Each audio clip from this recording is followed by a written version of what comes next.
Hello and welcome back to another episode of the Esports Social Club, not another podcast. I nearly forgot where I was, Mac. I'm joined by Geordie McAleer, Sean Bale Carlson, and Iain Snyper Turner. Iain, how are you feeling? Oh, feeling great. Oh, damn it. I've done my ankle again. Shit. Oh, Mac, are you laughing at me? That's it. You're banned from FPL, mate. That was a pretty good impersonation. I think that's spot on. I don't think he'd get any more accurate. I was very happy with that. Now, I'm going to refer to you as Danny DK Kim because I feel as though Danny Kim is not an actual alias. Yeah, it is. The alias is DK, but I thought, it's just an initial, so I just try to do the whole real name thing. Yeah. You're smashing it, by the way. It's working out for you. People know you as Danny Kim. Yeah. Not so much Sure. DK. Simple, easy name. Yeah. Very few that... Thank you for spotting in at short notice as well. We know Iain is...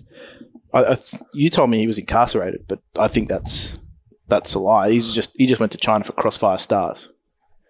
I think that's accurate. He's been tweeting a lot over there. He's probably been caught with a VPN or something. I don't know. We had locks and stuff here ready to go. He was worried about, his suitcase being searched. And Ooh. I wonder if China might know that he's actually a spy. Oh. I don't know. Well, hopefully they don't listen to this. Or I don't know. we'll be in Hopefully trouble. they didn't search the suitcase full of cash. Yeah, But full he of was cash. taking- Well, it's the recording equipment, right? The microphone, the Zoom, all that kind of stuff. He's done for. I don't think we're going to see him again. I don't know. Maybe on a beach with a pina colada Yeah, wow. somewhere. Living that Instafrag money life. He's not here, so we can go to town, right? Yeah. This is free reign over that. But as I said, thank you, Daddy, for subbing in on short notice. We've had to replace Iain. But it's been an interesting few weeks because we've had a lot of things to talk about, but seemingly now this week it's a little bit more quiet coming into the Christmas period. It's been a while since we've seen Danny Kim as well on any sort of eSport front. I think the last thing you did was PUBG Red Bull.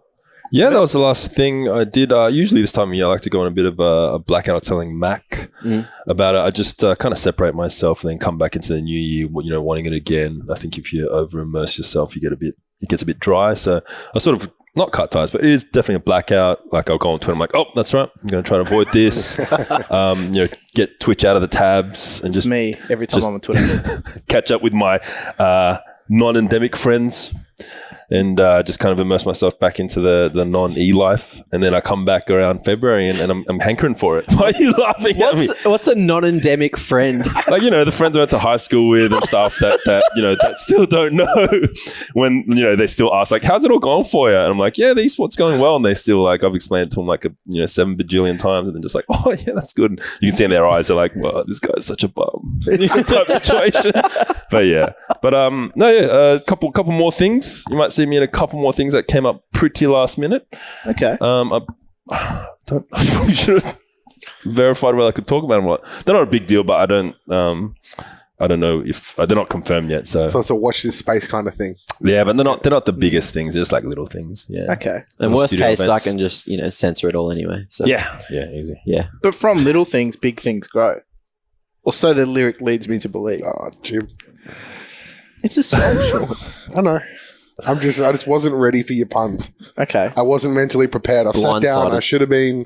I live with you. I should have known, but that caught me off guard and I wasn't ready. Yeah, look, I would have thought you would have prepared yourself. What? It's taken 3 or 4 3 years on the trot now? Yeah, you'd think I'd be onto it, but nah, you caught me off guard there and carry on. I can relate a lot to Danny actually, having gone on a sabbatical right now. It may have been a forced sabbatical, but still a sabbatical. They all count.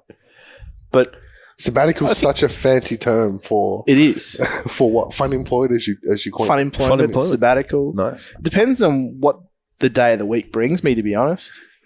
So if I don't want to do any work, I call it a sabbatical. Okay. Well, you built this wall of you're setting up a little Big Brother type situation here. It's Very actually productive, yeah. It's just our security system after after the There's Twitter a lot of thief story on. There's a lot of thief story. Oh yeah, We don't have absolutely. much in this house. It's like a security system to protect our security system. Yeah, this corner probably is like there is a lot of value in this corner. There is. A lot of it just browses Twitter, to be honest. I was going to say, we've always got someone here, like Tyson's home 24/7, but that would involve him having to leave his room. So Yeah, that's true. Is he here now? yeah. I forget he lives here. Every time I forget he's So here. do we. Yeah, outstanding. The main way you check is you just open up Twitch and have a look, and if Yeah, he's it's just streaming, there, he's probably there. Yeah, that's literally how I check whether or not he's home. Is if he's live on Twitch. We get concerned if we don't see him on Twitch for an extended period. It's like 3 hours, I think. Like, Yeah. Have you seen that thing he's spruiking around Twitter at the moment? The peanut butter and mayonnaise sandwiches? No. What? I don't know. No. He said it's No. 100% return rate or whatever so far, success rate for people enjoying it. That he's managed to convince to do it, and I'm not going to try Sorry, peanut butter and mayonnaise. I have heard of that. I wouldn't try it though. it. Yeah. Nah. I mean, I can't throw too much shade until I have tried it because that's not how these things work. It is right? two things I like. Peanut butter Yeah, and but mayonnaise. just the idea of them together is just not, nah. Where do you guys get your flavour combos? This is coming from a guy that eats kiwi with the skin on. Yeah, look. That's a texture thing. that's not it. You don't that like weirds sour? me out. It's a little bit sour, a little bit All sweet. the goodness is in the skin. That's true. Real good. Yeah, it is. What was that? I missed that. All the goodness is in the skin, so I guess you're getting the nutrients. I'm allergic to kiwi fruit actually, so I can't Damn. eat it. Yeah, the part of that argument. It's got latex in it. Does Same it? thing. Condoms, gloves, that kind of stuff. Oh, so you're allergic to Kiwi condoms as fruit. well. Yeah, kiwi fruit. I went to a specialist and like, you're allergic to kiwi fruit because you're allergic to latex, mate. There you go. Nitrile gloves if I'm ever having a heart attack. Thanks, guys. Wow. And that means you can't wear condoms? Is that where we're... Is that why you've turned down all the condom is that where we're going commercials? to... Well, That's it. I mean, Severely do limited many his people wear ability. condoms? Really? Is that a thing? It's severely I mean- limited his ability to work as an actor. Well, I mean, you have to have sex to wear a condom, right? So I mean, Well, Oh, okay, no. yeah, fair. You know, fashion statement. We've never done it. Some people. Hold on. Whoa. Fashion statement. I don't know. He said you have to have you never sex to done- wear a condom, which isn't true. You could wear a Please. condom. Like, we're not condomists here. We can, you know. Condomists. Yeah, I don't know. I don't condone this behaviour, is that what you're saying? No. We've derailed so far, so Yeah. fast. It's not even Who easy. would have thought Ian we was even the one to keep us on track? Yeah, well, I remember someone said the other week, I'm glad Ian was there to calm us all down. oh, wait a minute. Oh, just while we're kind of vaguely in that sort of space, Jim. So, you know, thanks so much for having me here. Long time listener, first time guest. This is really great. Yep. You left your last one, I believe it was your last one, on a bit of a promise.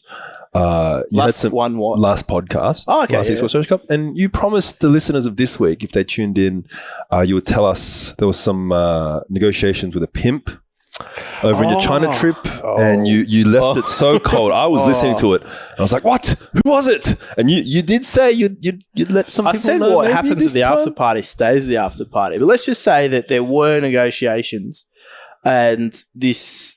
So to bring everyone back, to dial everyone back to last week, I was talking about the after party for Extremes Land, and obviously that was hosted at a club in China. I think we got to the venue about 10 p.m. And anyway, somewhere around the 12 o'clock mark, there was like our booth was sort of opened up to the general public, and there was a lot of people coming in and leaving, and so this pimp wanders in with His pimpette. Pimp Pat Wow. Is this like... with his how, product. how did you know he was a pimp? Like, was he wearing the big flashy hats and Because the he suits said- and stuff? Or No, no, he was not. He was Okay. no purple velvet That's what I'm asking. Okay, cool. Just and checking. anything like that. No, he was quite understated actually as a pimp. I think that's probably Best way to do it. the best way to do it, to be honest. But probably not the best way to do it. It was like, hey, you like her? Huh? Yeah. Oh, right. Yeah. Aggressive. Yeah, it was. And that's pretty much how he propositioned everybody there. It was like, huh? You like her? Huh? Yeah. Sex. That was sex. The conversation. That was the hook. But yeah, Pilly, the man of honour that he was, Yeah. He's got such respectfully integrity, declined. Yeah. He does, yeah. But Man of someone integrity. accepted. But someone accepted. And Obviously, we don't expect you to No. disclose. no, it was someone from the playing group, though. Just not going to say. It wasn't playing talent. group. Yeah. Oh, I thought it was talent. No. The playing group, eh? You sure it wasn't talent? Blink in the next blink once in the next 2 hours if it was conky. Blink once. He's a taken man. He is. Oh, he's leaked. Oh, shit. Sorry. I Mitch. still can't. I'm still trapped here and can't get over Mac's statement earlier of condoms as a fashion accessory. I'm still. Is everyone else like staring at his groin right now as well? Trying to see if you can see like an outline of a. Wow. I was just going to go, you can't wear latex gloves, but sure, that's all right. Yeah. No food processing for Danny. Well, He can't smuggle drugs, you know. It's unfortunate. Such an unfortunate thing. yeah. Wait a minute, or is it walnuts that have latex in them? I might be totally wrong here. Because I'm allergic to both, and one of them have latex. I think it's actually walnuts. I don't think kiwi fruit has. So this conversation stems from absolutely nothing. All right. Good work. Last time I'll ever be invited onto this show. You just wanted to tell people that you were bloody allergic to it. Oh, no. That's our first official tangent. Well, That's a good one. How do we go from bloody kiwi fruits to this, mate? Look. Mate, we've done a loop. We've gone boy. the whole Christopher Columbus circumnavigate the globe Yep. on a tangent. So, esports. that e-sport thing. Anyway, I think we're in the wrong category, boys. We should be in the comedy podcast, eh? Yeah, we'll get there. Yeah, through our own hard work. Wanted to talk about, obviously, I'm hopefully addressed the cliffhanger that was last week. yeah. Okay, cool. Yep. I'll move on. For anyone playing at home, he's That. blinked multiple times. Just can't stop blinking. Beautiful. Someone is holding me here. It's involuntary, guys. But we've talked previously on the podcast. It got announced in the last week that Renegades had made a new acquisition in terms of team. Now, we talked about who it might be since 100 Thieves took the previous Renegades roster. We mooted that it should be Greyhound because obviously being the region's best, also having a lot of work being done for the Renegades brand to effectively claim this region. They've got a Rocket League team as well as other, I believe, Fortnite players from this region as well. And it just made sense for them to double down on the fact that they have picked up, again, another Counter-Strike team from this region. Therefore, they can keep that whole region held hostage in terms of fandom. But I think a few of them have defected to 100 Thieves, I think it's safe to say. Yeah. Which makes sense because they were the original team that held the mantle for this region. But it begs the question, and I've seen both teams using it on their socials. Yeah, the boys. Hashtag YTB. Hashtag YTB. Oh, who are the boys now? Because I remember before Renegades acquired Greyhound that I tweeted at Nadeshot or tweeted at 100 Thieves and said, what's going on? Like, you're trying to push your honor amongst thieves hashtag. I don't like this. And then they started using the boys, and that was like, cool, they're doing it. Let's go. And now there's 2 Aussie teams, and one of which the org, rather, Renegades, started the boys hashtag with, as their brand for the boys, which are now gone. So the grey area, but Greyhound. Yep, I see what you did. Yep, grey area, and the Hounds. Well, it's not even the Hounds. It's Renegades just trying to continually push the hashtag YTB because, they've obviously got merch with that all over it that they had for a while. And is that just going to go on the trash can? Are they going to? No, it's their hashtag. It's the hashtag. Who's there? Like, who's there? It's Renegades hashtag. Okay. The org. The org, as long as they have an Australian, an OS team. We'll say OS because, Kiwis and stuff as well, they're included. The way I look Back at on it, Kiwis again, Sean. yeah, let's not go there. Let's keep it on track. Look, I think it's Renegades.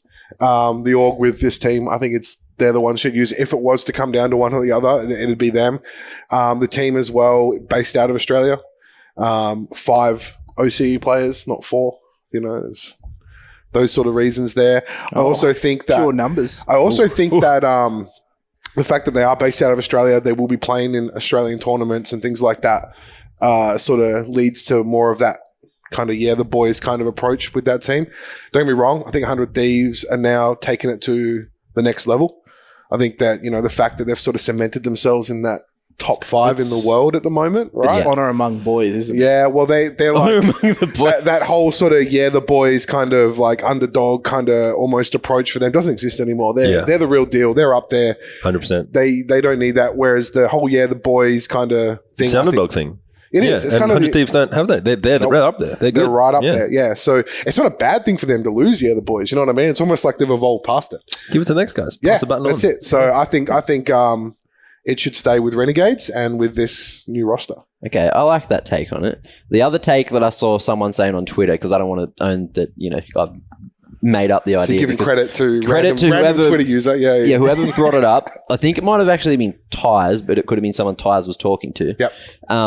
That every time they play, whoever wins gets to use the boys, and the other team has to be the other boys. So it's kind of like a derby. Yeah, so that only happens if they verse each other. Yeah. Right, yeah, but then it's until they see each other next. And Yeah. that could be however long. But they might also, you could do a marketing thing where you're like, cool, let's, we'll play. Let's go. And then Play for it. Have a boy off. Yeah, have a boy off or whatever you want to call it. Oh, let's not call it that. And I think it's a great idea. Like next time they're in the same event together, just do it. You have a show match. Maybe Well, like a political debate where everyone takes not why bad, they deserve yeah. I the don't mind boys. that. But it's like you mentioned though, there's a lot of merchandise and marketing that's been done by Renegades already around YTB, around the other boys.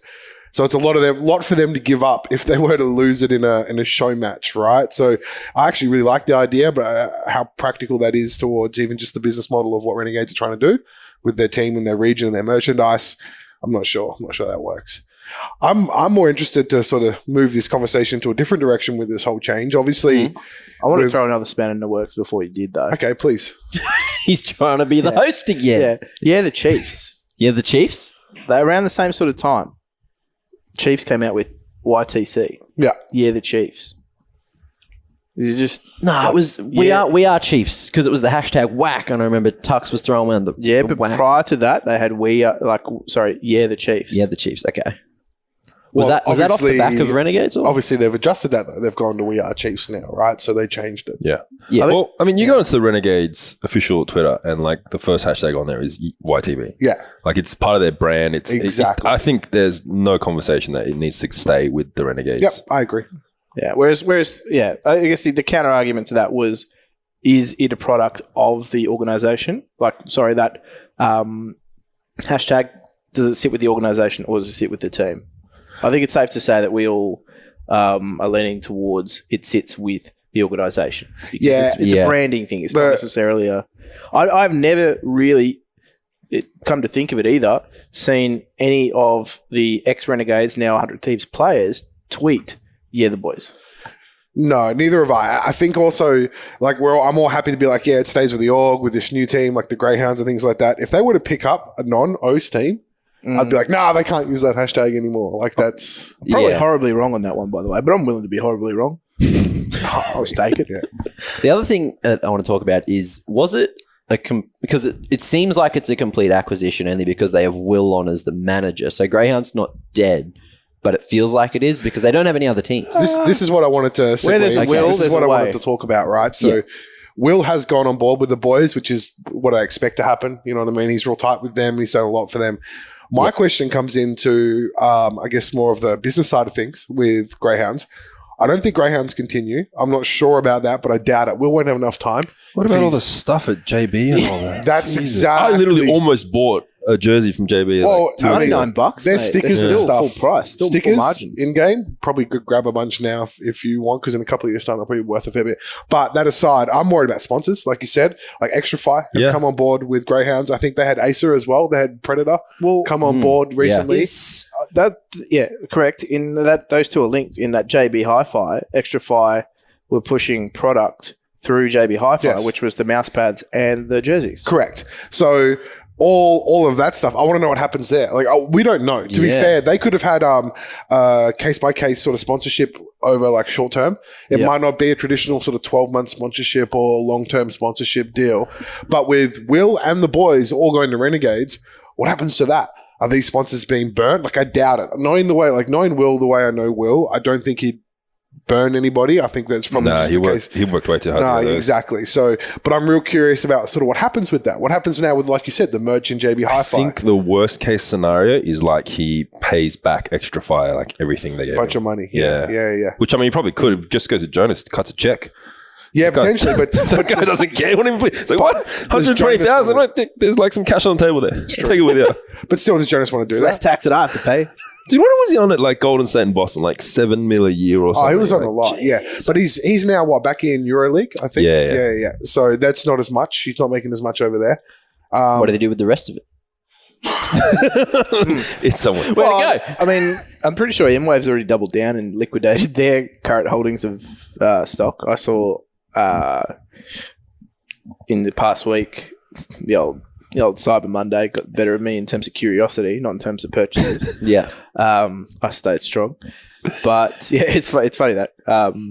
But So they were selling Greyhound stuff. they were selling cheap, Greyhound huh? stuff, yes, like quite cheap. I think roughly half the price. Oh, That I'm going to go silent for like 5 to 10 minutes. Just hold on. Half price. Holy cow. M-Wave sent the check.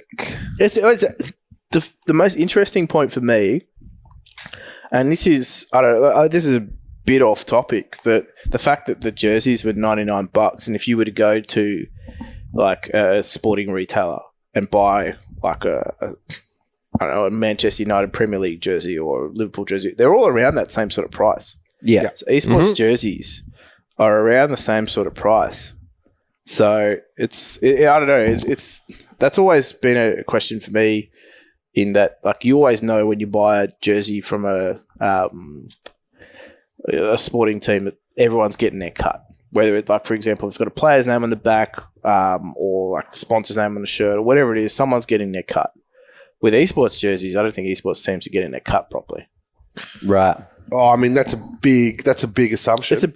It's like in the sense that, like, I mean, we don't know what's. I've seen contracts between players now that involve splits of merchandise and things like that as well, where players get a cut of any merchandise that's branded with their name. I'm willing to go out and say that I've never heard of a player actually get their cut. The thing is with jerseys, this was a couple of years ago now, that like I remember talking to like a brand, like a sporting brand, and they were working with a couple of OPL teams and stuff, and they were like, oh, these guys like expect, like these org owners and managers expect a cut like even like a Super 12 rugby or like a low tier like NBL jersey, but the numbers are like less than 50 a year. Like it's tiny. like, even if you get a cut, it's like only like $17 or something. It's like, it's not a big cut at all. But it's still there. Like these contracts are still being implemented with these cuts, because on the off chance it does take off, you know, like I think the Greyhounds jersey would have done quite well compared to other esports jerseys. The biggest not win. compared to traditional sports, I don't think. yeah. Oh, but yeah, no chance, yeah. compared to other esports jerseys. Well, I mean, the team doesn't even exist anymore, and I hate you, Jim, because you baited me. $55 anyway. I told you. Well, it's still up. $55. It's not even Monday anymore. It's almost the next Monday. It's just like I don't know. I can't afford $55. I hate you, Jim. Anyway, sorry, continue. But it's a cool jersey, and it's like there's a bit of legacy behind it. It's a nice little story. Yeah. $55, I don't know. What worse things for that amount of money? Is we going to go silent for another 5 to 10 again while he tries to like text his missus? I really need this. You know that money I save on condoms? Let's put it on a Greyhound jersey. Anyway, sorry, Bar. Cut you off, mate. I've completely lost my thought. The cut. Oh, the cut. Yeah, look, these things are important to have, because particularly in contracts with players, even if it is a player only getting $50 at the end of the year or whatever from their share of potential jersey sales, on the off chance it does blow up, you don't want to be in a position where the player gets kind of screwed over. Yeah, We've seen it with Iain, one of our, you know, with his sticker money and things like that. What happened with Iain and sticker money? I've never heard this before. But I mean, we've seen that. It wasn't represented in his contract. We've seen it with other players in certain situations where you're not future-proofing these contracts. They need to be future-proofed. Having those splits there, even if it is, like I said, you know, like a couple of extra cheeseburgers for the player because it's that much little money, it's important to have. And I think that at the end of the day, like you said, I mean, comparing esports jerseys to sports jerseys, like the same price, $99, I think they should be. I've got no interest in going out and buying a Manchester United jersey for $99. I do have an interest in going out and buying a 100 Thieves jersey for $99, because that's the team I support or the jersey I want to get my hands on. It's the same thing. Well, the point I was trying to make is like, I feel as though there's too many, like in terms of esports jerseys, you know, with sporting jerseys, there's a lot of grubby hands in that pie. Yes. Whereas with esports jerseys, you know that there's not that many hands in there, but like some of the esports teams are not getting the cut that they probably deserve. But you got to think about it in the way that where it's like sporting teams sell thousands Oh, times it's more. millions. Yeah. So that's why there's a bit more money going everywhere. For esports, they're like, look, for us to make it worth it to like make this, we want 80%, like 85% of the cut. Like, Well, it's not even about the cut; it's about the cost, right? Like if you're Man United and you're printing 1 million jerseys, you're getting them at such a cheaper rate. Oh, yeah. than an esports org you who's already know. printing 100 jerseys. They're paying a premium. It's probably costing them for that high quality jersey. Yeah. $50, $60 per jersey just to make. Right. And then you've got to get these places in the store or ship them out, et cetera, et cetera, et cetera. Like the cuts of these things aren't that great. ESL do a pretty cool thing at their events where they've got like the merch stores and things like that, but they take a cut as well, right? So when you add that, the cost of making it and then put the jersey in there, like if you go to an ESL store and you buy an Avant jersey, Avant ends up with like $5, right? Like out of the $70 or $60 that it for the jersey to buy, the org's only getting $5. Of that $5, maybe $1 or $2 goes towards the player if it's a name jersey, et cetera, and then maybe 10 sell at an event. So I think it's safe to say that like esports jerseys, at least in OC, are more of a branding exercise 100% than a revenue stream. No, you're not making big margins or big revenue off merchandise currently. I don't know. Order did pretty well with some of their launches, but even then, like they're not making anywhere near what they would need to make for that to be like a strong revenue source for the org. Yeah, I think they're trying to use it as that, street weary style though. So it's more appealing to wear around during this, like in the streets, as opposed to like wearing casual wear. Yeah. More so. Yeah. But I mean, that's clever. And like, it's worked for them. But even then, like, even if they sell 200, 300, 500, it's not, that won't even cover one OPL player's salary, right? For the year. Yeah. From their entire merch sales. Whereas if you say, for example, you're Real Madrid and you sign, let's just say they sign players based on how they think the jerseys are going to sell. Exactly. Yeah. Exactly. You sign insert player here, big name. His jersey, like I've heard of instances. Actually, here's one. Zlatan Ibrahimovic, when he went to Manchester United, he paid for his transfer cost, which was like, I think 30 odd mil. Yep. In jersey sales in the first 24 hours. Yeah. Oh, that was just his transfer cost. Yeah. Like, they print money. We're in the wrong game. Yeah, well, it's a bit late for some of us. You did FIFA, didn't you? That's like almost halfway there. Yeah, but it's so weird, right? It's like people frown. It's like, ugh, sport games. That's not real. It's really, really polarizing. I saw you as a referee. Yeah, you were sporting the kit. Oh, yeah. Oh, it's like they're just admins. On the E-League. Admins. We're not actually getting real safe. If someone were to storm out, we can't really do anything about it. Someone did, actually. So just there for show, basically. Yeah, pretty much. Nah, like if the PS4 overheats, then we're in. We're in, boys. But that's about We it. like Decimator breaks down. We got it. Pull the yellow card out of your top pocket and start fanning off that PS4. I was just a warm body there. There was one of the guys that was actually a referee. And There was he's one so dude, legit. right? Didn't he get up and walk off without shaking hands because he was super salty at the end of a game? I remember seeing a clip about that. Maybe it might have been. That's when you pull out a red card. Yeah, And say you're not coming back. Yeah. Wow. Well, some dude left. He copped a really dodgy goal, and he just had a terrible day. And he just left the studio Yeah, I 70 minutes in. Yeah, That's probably what I saw. which was crazy. I mean, like he was having a rough time though. I think he had some like personal stuff and this, and some of the producers were telling him to take his hat off, and he had done his hair, and he's like, I don't want to do this, and Yeah. cop some, FIFA can be like just some janky goals, and he just left, and like we was looking at each other like, is he I know, coming back, or? every loss I've ever copped has been janky. Yeah, it's just FIFA it's the can get game's fault. heated. FIFA, like some clips you see on Reddit and the internet and stuff like that from these FIFA players. Yeah, Oh, Like you're talking about broken us. TV screens and broken PlayStations. Yeah, it's But even rage-inducing. Yeah, it is rage-inducing. Actually, I think that's more so what your role would have been, was just to deter it to be a body next to that player who maybe has had a rough day and copped a janky goal to not hurl the controller. No, they're all pretty good. I think you need a level of Wiki G. composure.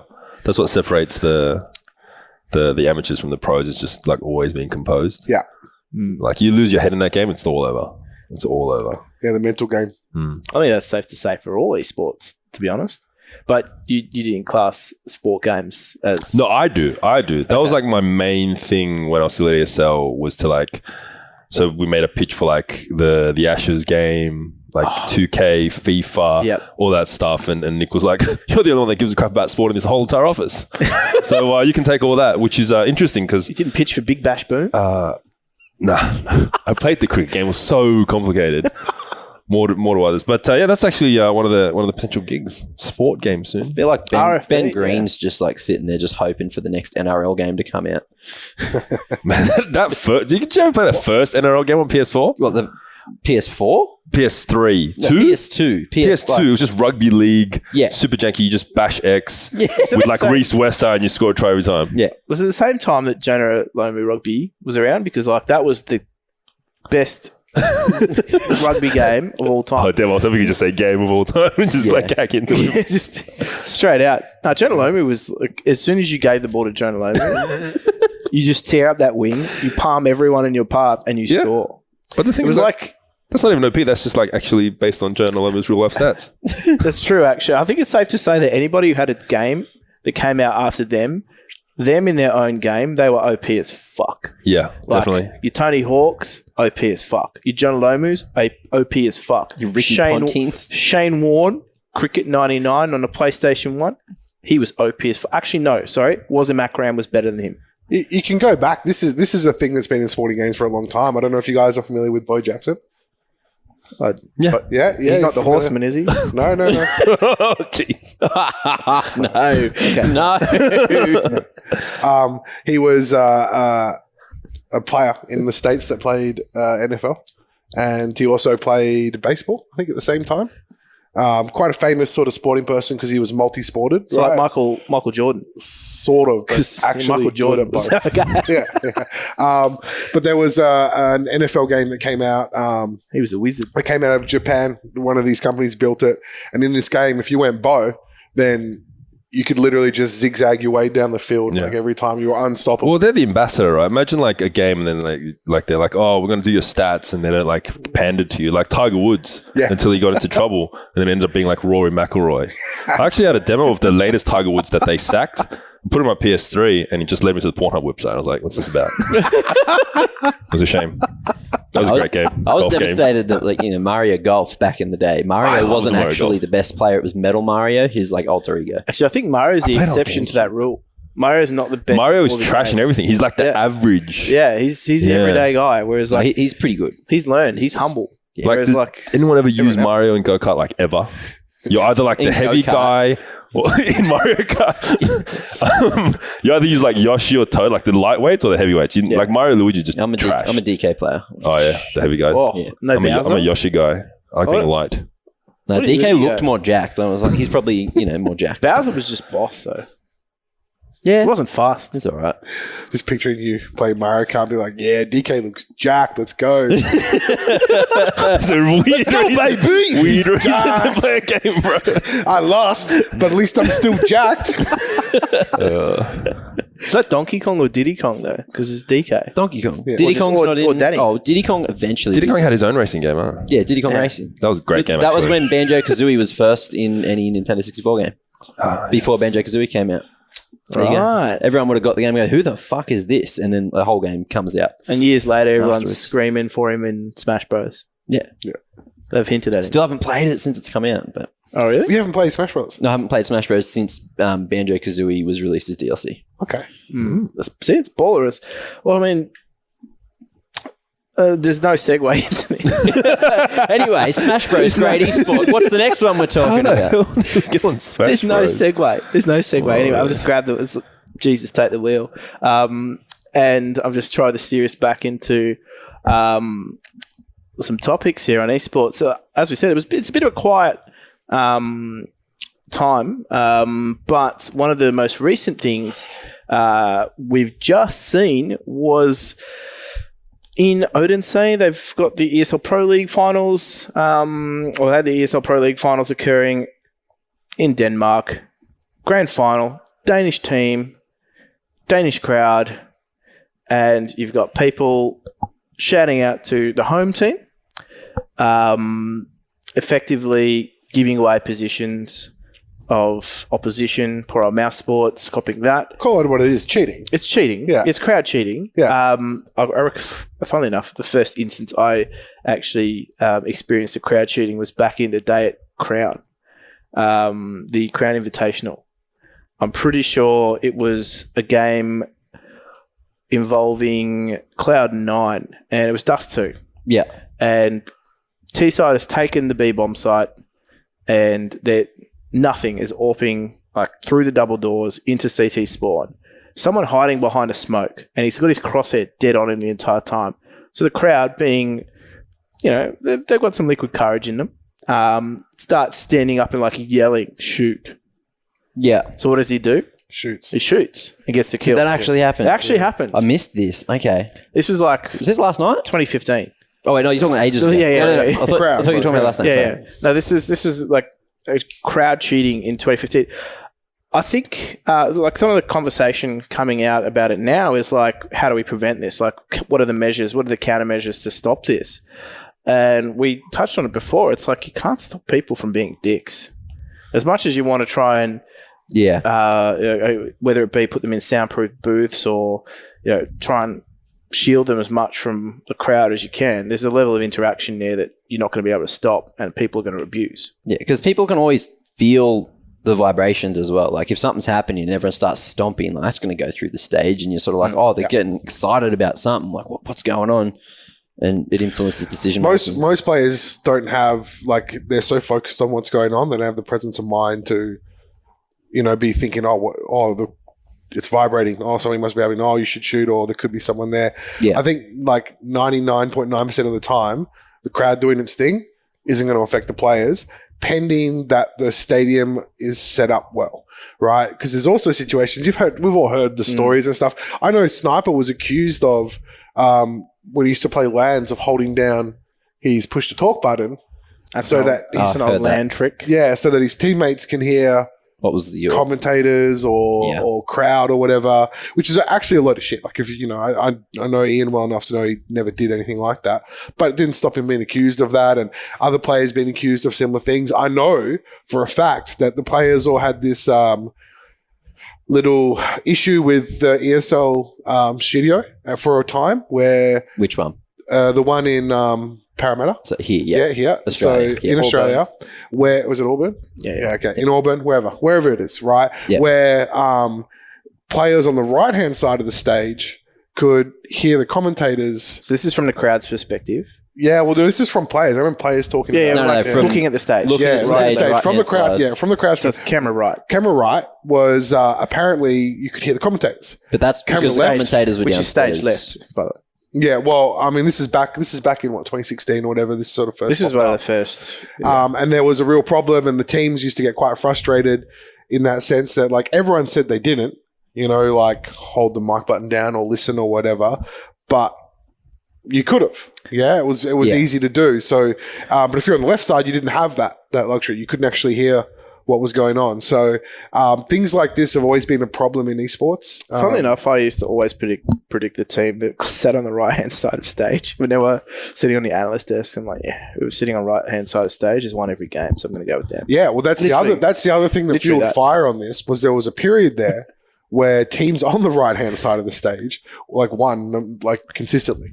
There was we're not talking 2 or 3 matches in a row. We're talking 10, 15 matches. I went entire tournaments predicting right-hand side of the stage. There was a bit of a curse there for a while. Where even if it was the underdog on the right-hand side of the stage, they'd still win. And this is where this stuff, gets brought up by players about, little behind the scenes accusations and all that kind of crap. But I mean, I don't think it's a problem anymore at the ESL studio. I'm not too familiar. I don't think so, but no, when Chiefs beat Greyhound up in Brizzy, they were on the left-hand side of the stage. So. Yeah, well, in Brizzy, I don't know what the sound dynamic was, right? It depends on all about our casters were over towards the left-hand side of the stage. No, the casters were actually out the back. The analyst desk. Yeah. On the left side, So, but it all makes sense. Yeah. But these sorts of things have been an issue on esports for a long time.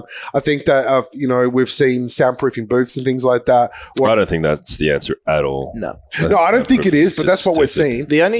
We're seeing that even at the highest level tournaments like Dota 2, the TI and things like that. These guys are in these booths that are almost bulletproof, right? Where they're sort of tucked away. And, it's like the Pope. Yeah, it's I don't know. It's an interesting one, but we've seen it again, like Jim was saying last night at Densei. Yeah, I think the only thing that those soundproof booths provide for the players is the level of comfort, knowing that maybe they can use their own headphones. Yeah. I think you take away, like, I mean, you want to play in a stadium, in front of people, and you're just kind of completely isolating them in a sound. Like, just put them in a different room then. Just put projector screens up. How much is that puppy in the window? You know, yeah, it's like you're destroying the whole experience, and like you're not doing that much more than the headsets would anyway. That's true. I mean, it comes down to competitive integrity, though, right? Like, until like at the end of the day, the crowd can cheat. The crowd can cheat for their team. If you're in Odense, like you said, and you've got a team, the home team playing in the grand final, and you've got 10,000 people there all screaming shoot or no, or like reacting based on what's happening in the game, whether you like it or not as a player, you have to almost actively block that out, right? Which takes up more of your brain power. It's the same with even those small little local LANs where people sitting opposite each other, you throw a flashbang and then you just see faces light up. And without, like, you're not even doing it on purpose. You can't help it. You're just seeing that light up and you're like, well, I flashed them. I think they're flashed. There. You know what I mean? Like, 3 at B. Like, because... You know, and you can't help it. It is how it is. Even actively trying to block that out is going to make your gameplay worse. But people, like, I remember this was ages ago now, but like nothing you mentioned earlier, like Hiko, they'll like milk the crap out of it when they know. They'll start aiming at walls and features, just wait for a reaction. And that was a big thing before. But why can't they just do this might sound stupid, but like they do it at tennis and golf. Just an etiquette thing. Just everyone's got to shush until you're in between rounds. Yeah, look, that comes back to the you can enforce that at IEM. Well, I mean, how did they enforce it at like tennis? Like it's a problem at like the French Open. They don't be quiet, but like they do. I mean, it's just the expectation, right? Even the US Open, they managed to make the US crowd quiet. So surely there's a way. But how is that going to be enforced? Let's say we're at IEM. Max at the front there with one of those quiet signs. Just like holds it up and then everyone starts cheering louder. You know what the esports fan culture is like. They're rowdy, they're loud, they're memers, they're all, banter filled. Kick them all out. Yeah, but that's what I'm saying. You end up with no crowds, right? You start we got their money, forget about them. That's true. Well, there you go. All of a sudden, Twitch viewership rises. Yeah, that's it. I mean, or on the other side of the coin, is it the fact that, okay, you're playing in Denmark, you got Astralis at home team? Is it just like the equivalent of a home ground advantage, Like if you got like maybe like a lot of, you get it in every sport, but like Italian football, like when teams go to different regions, like, and there's a big problem with racism there. Those teams, like, there's been like cancellation of games. Like those teams play in those conditions. Is that just that version of this in esports? Maybe. I mean, I think it's a little bit different in esports in the sense that, like, it's actually giving you a proper advantage. It gives you a huge advantage because it's an information-based game. Yeah. Whereas, like, football, you can always see the ball.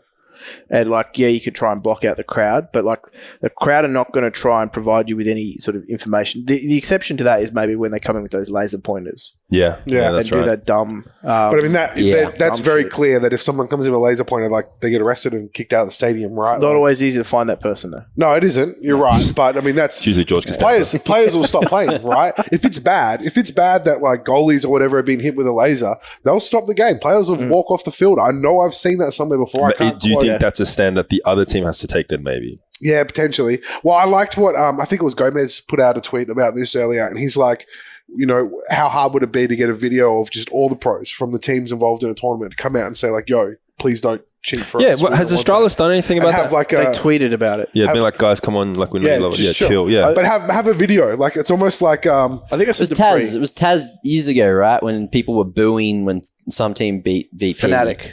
Was it Fnatic? Beat VP. Yeah, Fnatic beat VP, and then Taz was like, no, like, don't be dickheads or whatever, and just they won, they're the better team. Like, clap for them, and it was just like super good spot. Like, we need heroes. We need heroes. Yeah, we need the players. I think we need like a bunch of the players, not just one or two. Like particularly home crowd players and things like that. A little video goes on before the match where it's like all the players together being like, "Yo, we don't, we love this. We love this game. We love the competitive integrity. Please don't cheat for us. Yeah, like, we don't want to be cheaters." Well, it's like effectively from a player's perspective, if you're like, if you're not using it to your advantage and people are still doing it anyway, what it does is it puts an asterisk against your win. Yeah, people potentially. But then if you do that though, then the crowd kind of polices itself. So if you're in the crowd and someone starts trying to like, people around him be like, dude, shut up. Like, what are you doing? Yeah. Pull your head It's in, like my hero told me to, stand up for them and they'll do it. Yeah. They don't, and you don't want that asterisk. Like Jim said, the players don't want that. They want to win that tournament and for people to walk away knowing full well that they won that off their own sort of, talent and skill. Astralis not are good because enough of the to do crowd that. screamed and yelled. Astralis don't need fans to cheat for them. That's the thing. No. Why? Why do they think they needed to help them out? I know they've potentially, releasing an IPO. Maybe they're taking crowdsourcing to a new level. All right, mate. Cool. I've killed that one. Mac, Hmm? you have a mailbag. Oh, look, before that, while we're talking about this whole We didn't crowd get to some questions last week, is what I'm going to go with. got a lot. I actually saw this video during the week. Have you ever heard of court siding? No. No. So essentially it's this thing that people do where they have someone that goes to tennis games and they will sit there and try to relay the information to someone sitting at a computer. Is this a gambling thing? Yeah, about to place a bet. And if they'll target umpires that are like older ladies or older men that just take a little while to hit the score update on the phone or whatever it is. And they'll sit there with like a Bluetooth headphone. This dude has fully grown his hair out to make sure they can't see, because if you have headphones in and look like you're talking, they'll kick you out of the stadium because you're not allowed to do it. So it's a grey area because it's against like betting T&Cs, but it's not illegal. Yeah. Right? So he'll be there and try to say, okay, I'll call for this, put a bet on server or whatever, and then go, yep. And then he goes, yep. And the person on the computer places the bet. And if the bet goes through in time, they'll triple their money or whatever, and then just do that over and over until they then have to cash out and they're not allowed to bet anymore. So they buy accounts off people. And so it's all that line betting sort of stuff. Essentially. But what I was thinking was, do you think there's people in CSGO that do that? Because this is a tennis thing. Could you sit there? I don't know how quickly it updates. Oh, you're talking more it depends on whether or not the match is via GoTV, right? Yeah, and if you have to have it in before it starts, and it depends on when the market's closed, because a lot of the bets that you're talking about is when person win next serve. It's they're all live betting. Yeah, it's all live betting. It's all based on but there are little events that happen in game. There are those odds in CS:GO now. But is it live betting? You can be at round 14, right? And you can bet on who's going to win the next pistol round, or you can bet on all sorts of things now. If certain players can get the first kill, etc., etc., etc. It depends on when the market's closed. Yeah, but the markets stay open on that for a while. Obviously, you've got half time though, so obviously they'll close right at the end of the first half.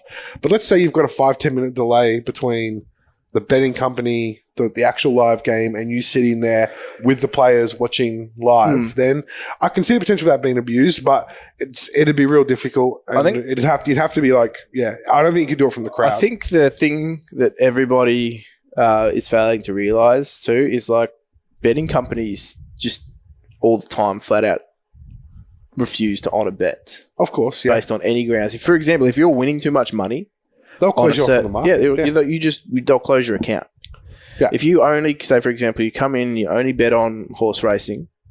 To be honest, that's actually a really poor example because that's ultimately what they want you to bet on, a lot of them. Yeah. But if you come in and you only bet on basketball, and it's only the NBL that you bet on, and you're cleaning up, they will just close your account. Yeah, well, they won't close your account. They'll close that market off for you. So they will close. They'll close your betting account. Well, the way it's been explained to me is they'll close the NBL market off from you because they want you then to spend some of that money onto horse racing or onto something else where you're not an expert. So if you're an expert in any particular field and you're absolutely killing the betting companies, they will shut that market out from your account, and they have every right to. These are private companies that can do whatever they want, right? So and we've seen that. So even with esports betting, I know that if you bet on esports solely and you're killing the pig because you've got a lot of you know a lot about the games, you've got more information than potentially even the betting companies have.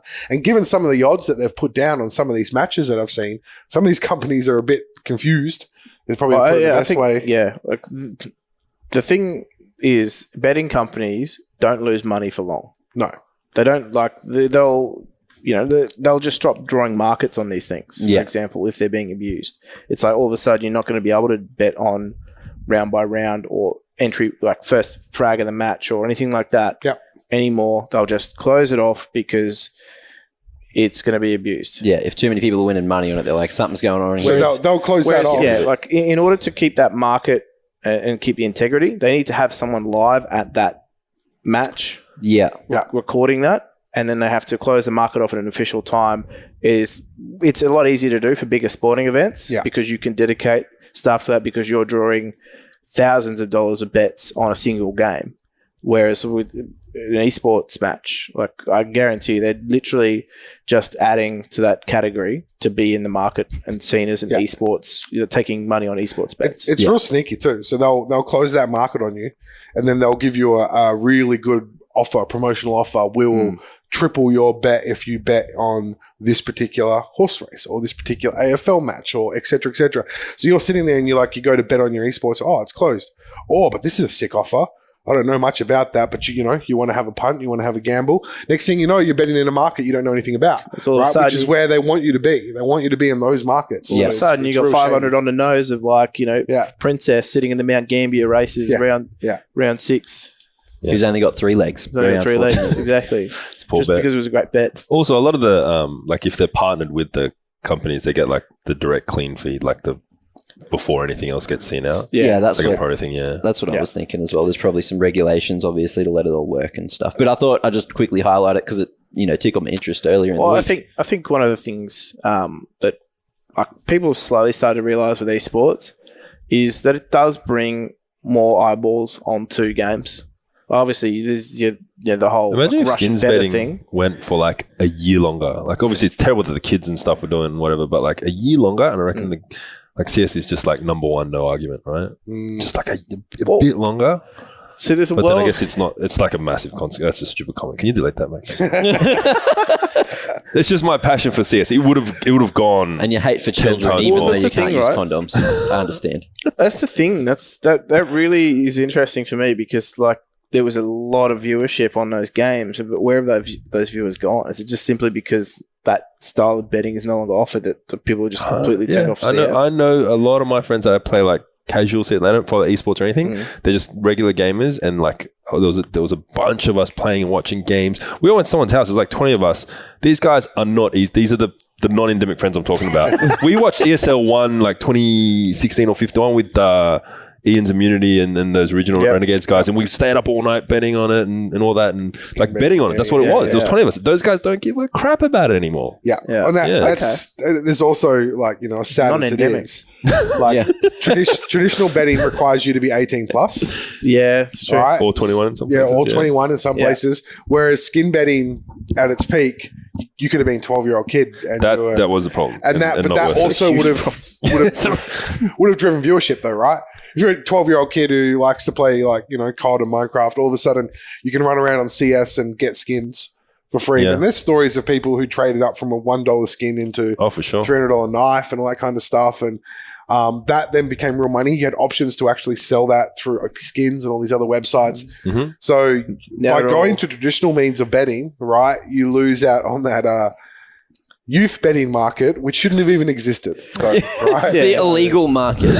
Now they're all on Fortnite anyway. So I think the psychology of it as well. It's kind of like a poker chip, right? And that's why casino says the monetary value is not quite there. It's I lost an AK skin when really you might have lost $300. Exactly. Yeah, it's totally different. It's exactly the same as the casino chips. I would never ever bet more than $50 on a CS game if I could. Yeah, and back then, I lost so many Asimovs when they were worth $20. It's just it's crazy. The psychology behind it is phenomenal. It's funny because the Asimov was the equivalent of $30. Oh, no, back then when I was it was $100, dude. $120. That was a big black chip. It's Asimov. It's like the Desert Eagle Blazers were at $60 or $70. I had a Desert Eagle Blaze. Cyrex was $70. Actually, I think that's how I got it originally. Just betting. The betting. Yeah. How many years ago? How old were you? Profit. Me? Yeah. Man, I'm in my 30s. So it was 31. Just trying to catch you out of time. I thought we had an expose. 3 years ago, I was 13. I know someone who lost an AWP, what was it, Dragon Law? Souvenir Dragon Law through esports betting. This is now turned into the true horror, crimes. It's no good. It's better that it's gone. It was field tested. Not that means too much, but it was Souvenir Dragon Law. Yeah, Souvenir Dragon Law. That's dope. All right, I'm going to get my bag out right now because great segue.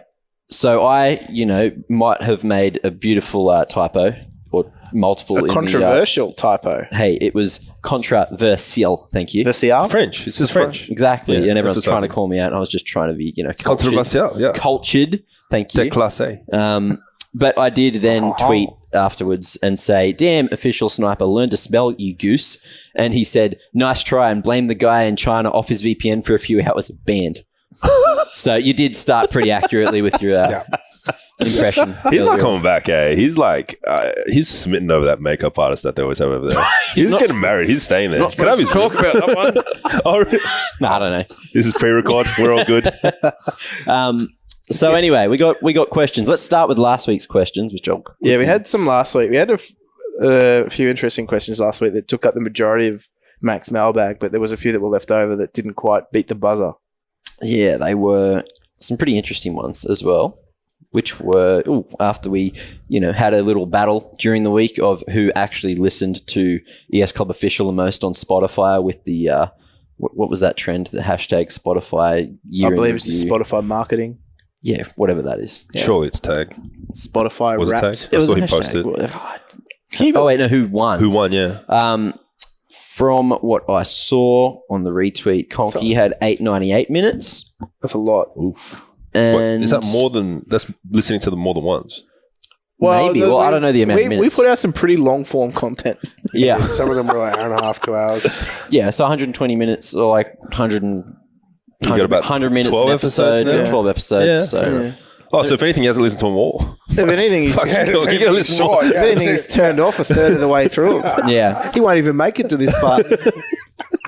And then that's when Spawn jumped in and said, would rather watch Ice Melt than listen to that much ES Club Official, to be honest, because he was salty because we But come suck on, with come long on, read my knowledge. burn. Read my Oh, burn. you want your burn as well in there? All right. Come on. 1 second. Where is it? It was it's not that picture. Where are you? Here we are. Why waste ice when you can watch the OPL melt instead? Oh, that's not funny. That's Jim. Behave. Oh, man. Look, man, I get bored during the week, okay? Yeah. That was good. Did that take you a while? Or was that an instant reply? No, it came to me quite quickly. I think in under 30 minutes. Good on you, Jim. Anyway, so where are these questions from last week? The ones that we didn't get to delve into because they were posted, very, very late after we'd already recorded the podcast. So we'll go with Source, who posted a topic which sparked a huge amount of conversation on the thread. Yeah, we'll give him a fair shake. Yeah, so it was, how do you explain the terrible numbers esports orgs in OCE get for their YouTube content? Why are some orgs deliverables to their sponsors only getting 20 to 30 views?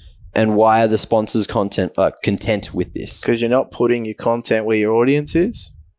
If your audience isn't on YouTube, then I think you're not necessarily devoting your time. That being said, I think it's safe to say that a lot of organizations want to also grow a lot of their channels simultaneously. So ignoring YouTube isn't the right approach either. And the thing with YouTube's algorithm as well, it's based on always going on like the same game and uploading very regularly. And I bet you that these orgs don't do that. No, because I haven't gone and checked, but I bet you they don't do like at least 2 videos weekly, which are always the same game and always roughly the same content. Yeah, I think you've got to firstly understand how the algorithm is working at that current point in time because they do change. Yeah. I know, for example, like Facebook changes their algorithm all the time. Same with Instagram and a few other bits and pieces, but you need to be in know of what the algorithm is currently doing at that point in time, but also you don't, as I said, you need to make sure that you're using that algorithm information to help grow your channel. You're not going to get amazing numbers off the bat for starters. But yeah, ignoring it just because your audience isn't there isn't the right approach either. So look, terrible numbers on YouTube is not by any means sort of a hex on anyone. No. It's a sign that maybe they need to put a little bit more effort into their YouTube. I think a lot of people do use YouTube as an archive Yeah. for bits of content that they have created, whether it's on social, because you can't archive videos on Twitter. You No, might get heaps you'll of lose views them on them. so You'll easily. lose them. Correct. So like if you want to go, here's our playlist for all the content that we created for our OPL team's 2018 season. It's in our playlist on YouTube. Yep, and now it's there forever and But- accessible, and Yeah, it might have gone gangbusters on Twitter, but I can guarantee you when someone may want to come in a little bit later and look at it, you're not going to find it. You're not going to go to Twitter to find it. You're going to go to YouTube to find it. yeah. I've gone back to Twitter to try and find like video content that I might have posted or someone else I know has posted a couple of months ago. I was like, oh, that was a banger of a video. You try and find it, you just scroll and you scroll and you cannot find it unless you know the exact wording of what the title of it was, etc. So one from Tainted Sav as well, who this is a response to that tweet, was people use YouTube as a secondary source. And Which is true. that's what you said. Use as an archive. We're also like, we're not like back to the sponsorship stuff that was brought up. We're not privy to what the sponsorship commitments are. Yeah, Absolutely. We don't know what they involve. Yeah. This could be an added thing that the org is trying to do. In part of growing their YouTube, they're trying to do some extra sponsor promotion, even though it only gets 20, 30 views. So be it. That may not be in the KPIs for the relationship between the organization and the sponsor. Yeah. So I think it's easier just to, like, most non-endemics, friends and sponsors are familiar with YouTube. Like, Yeah, if you give someone a YouTube link, you can't mess it up. You really can't. It's interesting. But yeah, do you want to continue on this conversation or move forward? Because there's a bit. I think there was a few extra pieces on it, wasn't there? If you just want to add a little bit to it, but we've got some new after Mailbag that, questions. yeah, essentially, Sav said, "Look, that was the, the norm for the region." And then Source goes, "Why is it the norm?" And then it's a tiny region filled with oversaturation. You're a great narrator, Matt. Look, I'm just going to continually. I'm just jumping through, grabbing certain lines. There's a lot more text if you want to go. The other watch it. thing with the region thing and the YouTube number is like, this is looking at it from a really like pessimistic point of view, is that someone in like some global brand, esports massive thing, NA, EU, Asia, and they've got this little Australian branch, like, oh, Australia needs to get on this esports thing. And it's just like what I was saying about the KPIs. They'll tell someone in Australia, you need to get on this esports. You got to get it done as part of your deliverables. They'll go out, find a team. It's in their price range. They get the jersey sponsorship. They know they're playing a tournament. That's all good. Videos like another thing. It's a box being ticked sometimes, which is a really grim way to look at it, but sometimes that's all it is. Yeah. It's the team has to do it because some person in marketing somewhere needs it to appease his bosses. They show it to him. Doesn't matter how much reach it's gone. They're doing it there in the space. A lot of marketing is just making noise with all the other noise, right? It doesn't have to be done well. It just has to be done. It just has to be done. And sometimes it's like finishing a uni assignment in an elective subject you don't care about because a girl's cute in the front row. yeah. Well, this is good. We've got him on, and he's like that's starting to very- use his wealth of knowledge. Very specific reference. We are. Well, so right, and a lot of the time these orgs aren't like, I mean, not all of them, I guess, but most of them aren't trying to, blow smoke. In the sense that, like, never. if they're sitting there and they're like, look, we'll put a video out on YouTube, but our engagement on YouTube is very small. This is what's happened in the past. These are our kind of numbers and things like that. Most of the orgs are pretty honest with that kind of stuff. Yeah. Most of the sponsors know, okay, cool. So you don't have any real YouTube reach. We're still going to put a video out anyways. It's the same with like the podcast, for example. We know that like there are certain categories, say for example YouTube, that don't do as well as others. Doesn't mean we're going to ignore YouTube. No, and it's Although also, we are this week again for the second week in a row. just the camera aspect. Yeah. it's also you don't You're know going where to post else. a black video on YouTube? That's what you're going to do? Just completely nothing. It was But you also don't know where this staring into the void. content is going elsewhere. Like the brand itself, Yeah, like, 100%. might be taking that video and putting it on their Facebook. Yeah. Which is getting a whole lot more views than the org on their YouTube, right? So the fact that the content's been created means it can be used elsewhere as well. Well, this podcast is a perfect example, right? You guys have a YouTube thing. It's not the biggest viewership, but that's you don't really care. All your stuff's coming through all these other channels, right? Spotify. Exact same thing. Yeah. Why do you guys put on YouTube? because we believe that we want to grow our YouTube, and also there are people that watch it on YouTube. So There you go. Yeah. You Well, can't there's neglect not those many, people. but They're there's some. still fans. yeah, There's some. we reference our two. I think there's 3 YouTube viewers now. Yeah. All 3 YouTube viewers. Yeah, same thing. That have also admitted that they put it on because it's in a tab and it's easier for them to Yeah. watch, and they don't actually watch it. They might just play it in the tab in the background. Yeah, but it, 100%. like YouTube it's just one of those things that people get. They understand. Its discovery algorithm is a little bit weird, but again, if you know what you're doing with it, you can get great success out of it. All right, cool. We'll delve into. Yeah, I guess we'll delve in. Nah, screw it. Nah, that one went too deep. And we answered the initial question, so that was all right. Anyway, moving on. We have a lot of questions. We have a decent amount of questions today. Let's get cracking. All right, cool. So Maverick Master, who I won't get his Twitter tag wrong this time, which I did one time. Anyway, Maverick Master. So you're an event organizer running an event, but you have vested interest in teams playing in the same event. Correct me if I'm wrong, but we in the biz call that a conflict of interest. Correct. So as a TO, you have a decision to make: either be a TO or run a team. Am I wrong? Esports in our region has traditionally not really been big enough to be able to exclude both, right? So if there are people out there willing to invest in supporting a team and also willing to invest into creating tournament opportunities and things like that, then you can't, we need that.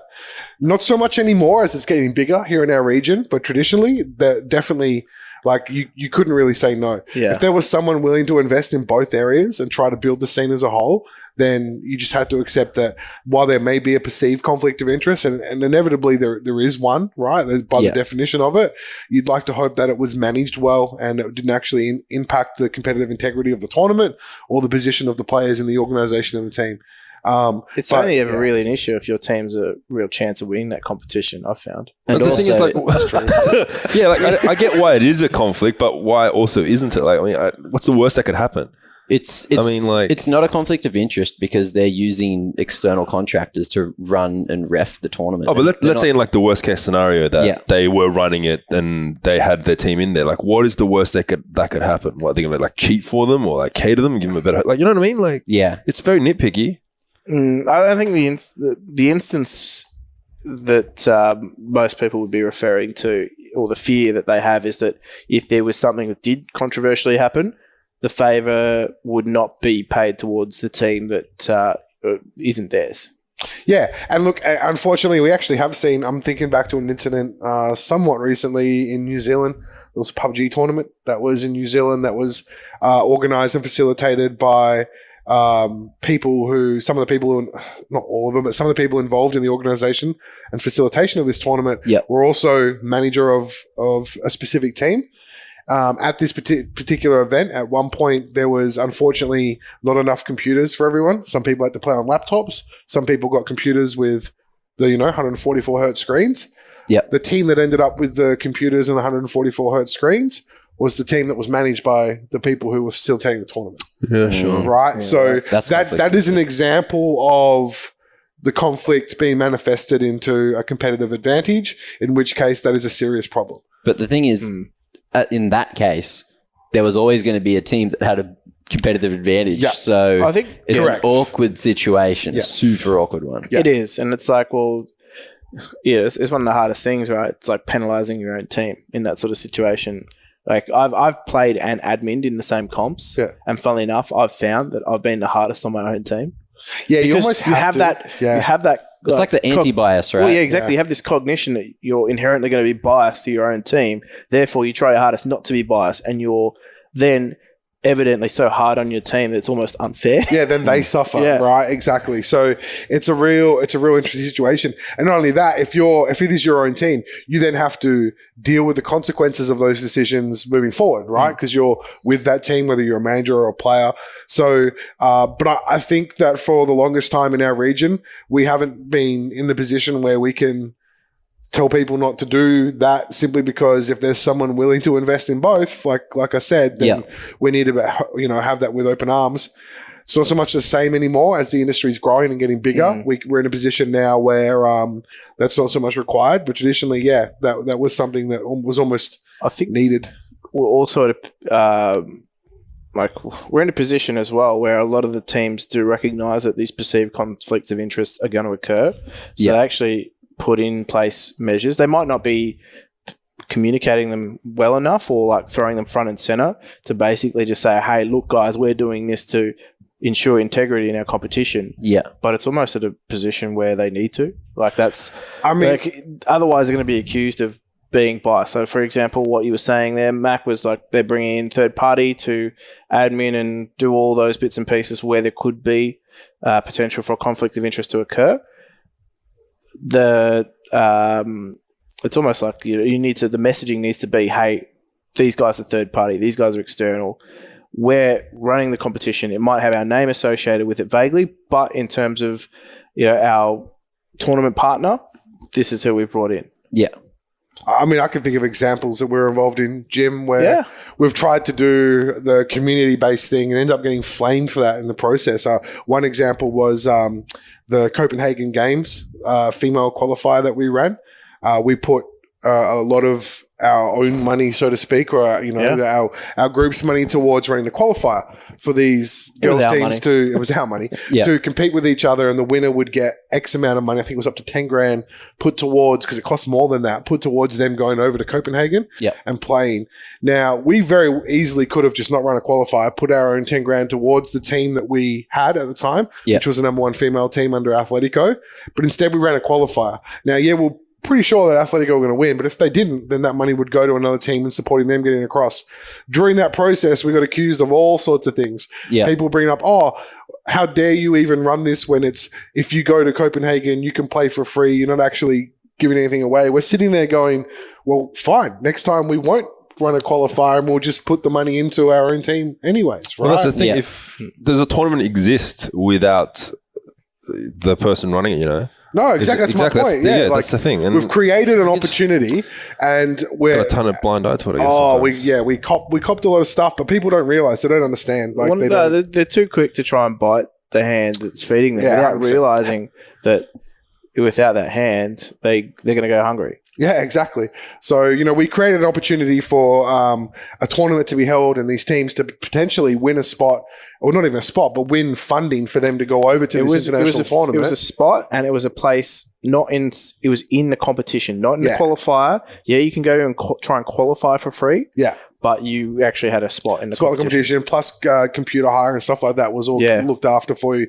Plus we put up to 10 grand, I think it was, towards flying the teams there and things like that.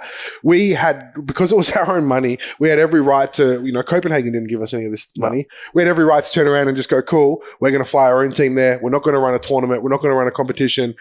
You guys can go without. Instead, we decided to try and make a tournament out of it, a competition, try to create an opportunity for some of these other teams to compete. And in the end, we just got a big slap in the face in return, basically, right, was the response. So that's where this sort of perceived conflict of interest can become detrimental to even the community, because we didn't need to run that. We did to try and build it up, and in return got a slap in the face for it. Yeah, okay. So wait, how different is it then also if you've got not just major sponsors at events like, say, a Corsair sponsored team with Corsair DreamHack, but you got Extremes Land, Inzawi sponsor teams. Yeah. You've got the NVIDIA thing, they sponsor teams. You've got Omen events, they sponsor teams, and having those teams come into those events. And a lot of those teams don't have to play quals. They're invited because they're the sponsor team. Isn't it? Correct. It's kind of exactly the same thing, isn't it? Exactly. Sort it's of, I think. I don't know. Yeah. MSI ran a beat it competition.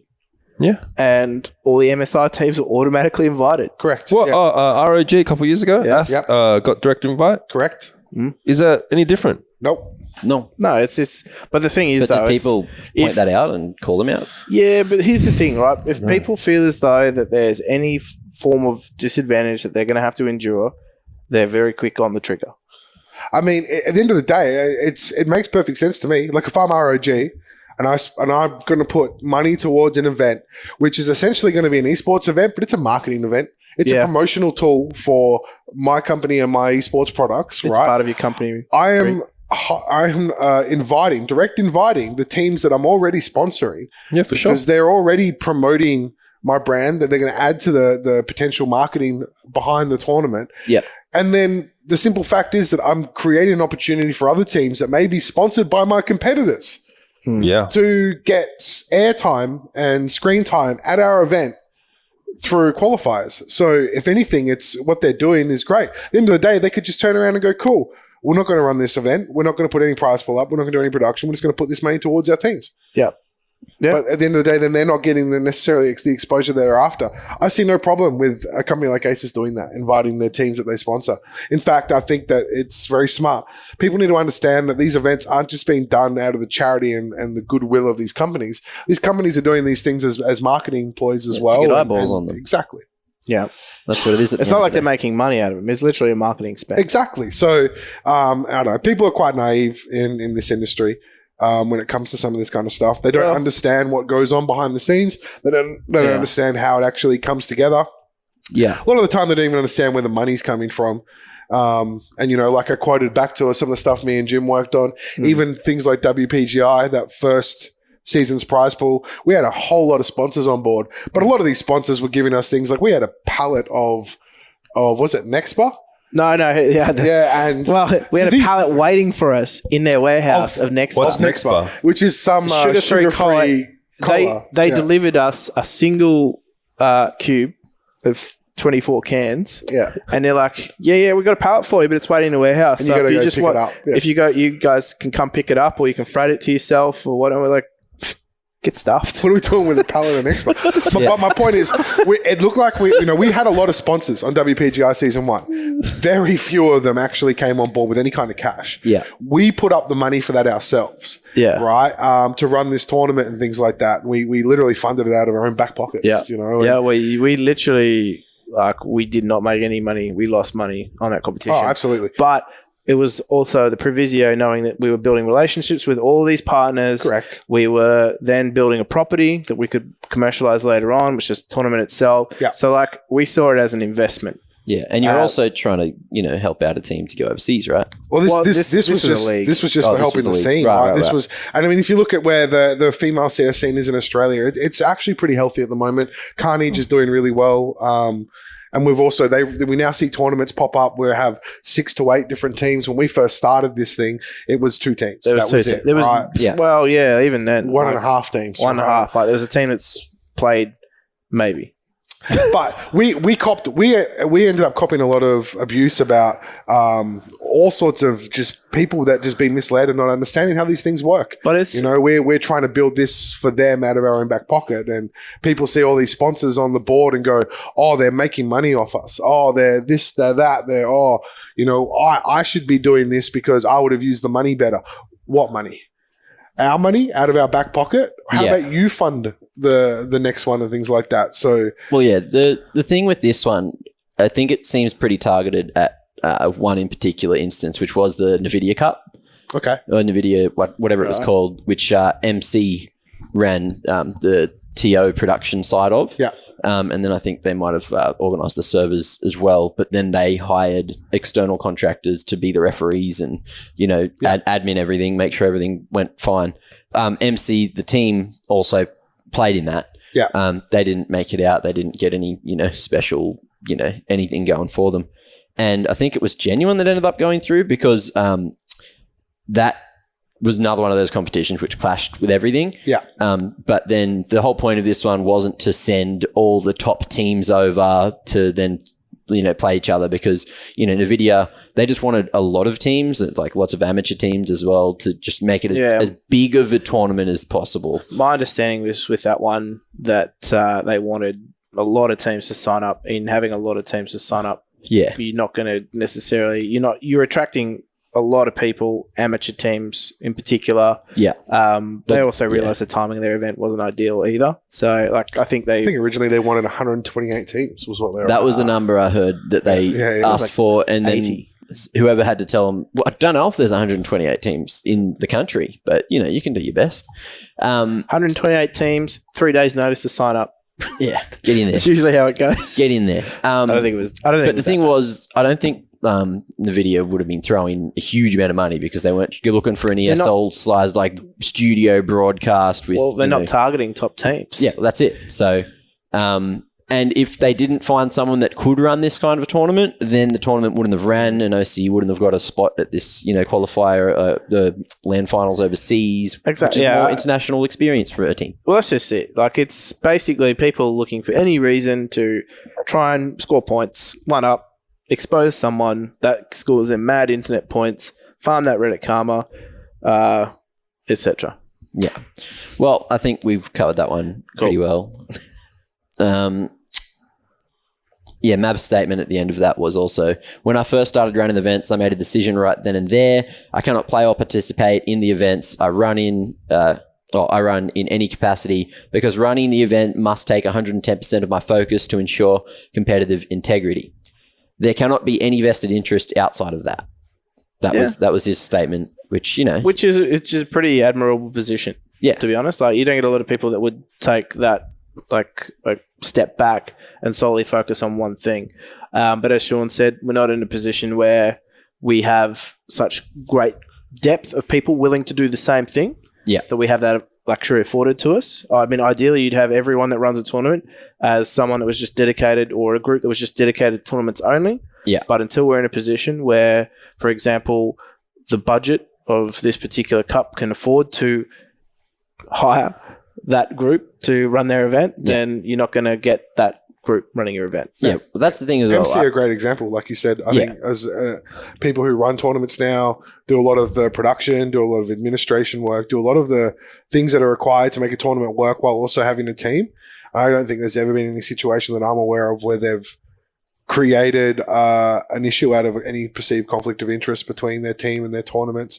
A lot of their tournaments don't even involve their team. They do a lot of the local lands and things like that. Yeah. But if they weren't doing that, then there'd be a big gap in the market of, no local lands. Yeah, exactly. Which is something that Sydney's been crying for 100%. Years since Kev So it's left. important that they we continue. cried at the last one, didn't we? We played pretty well.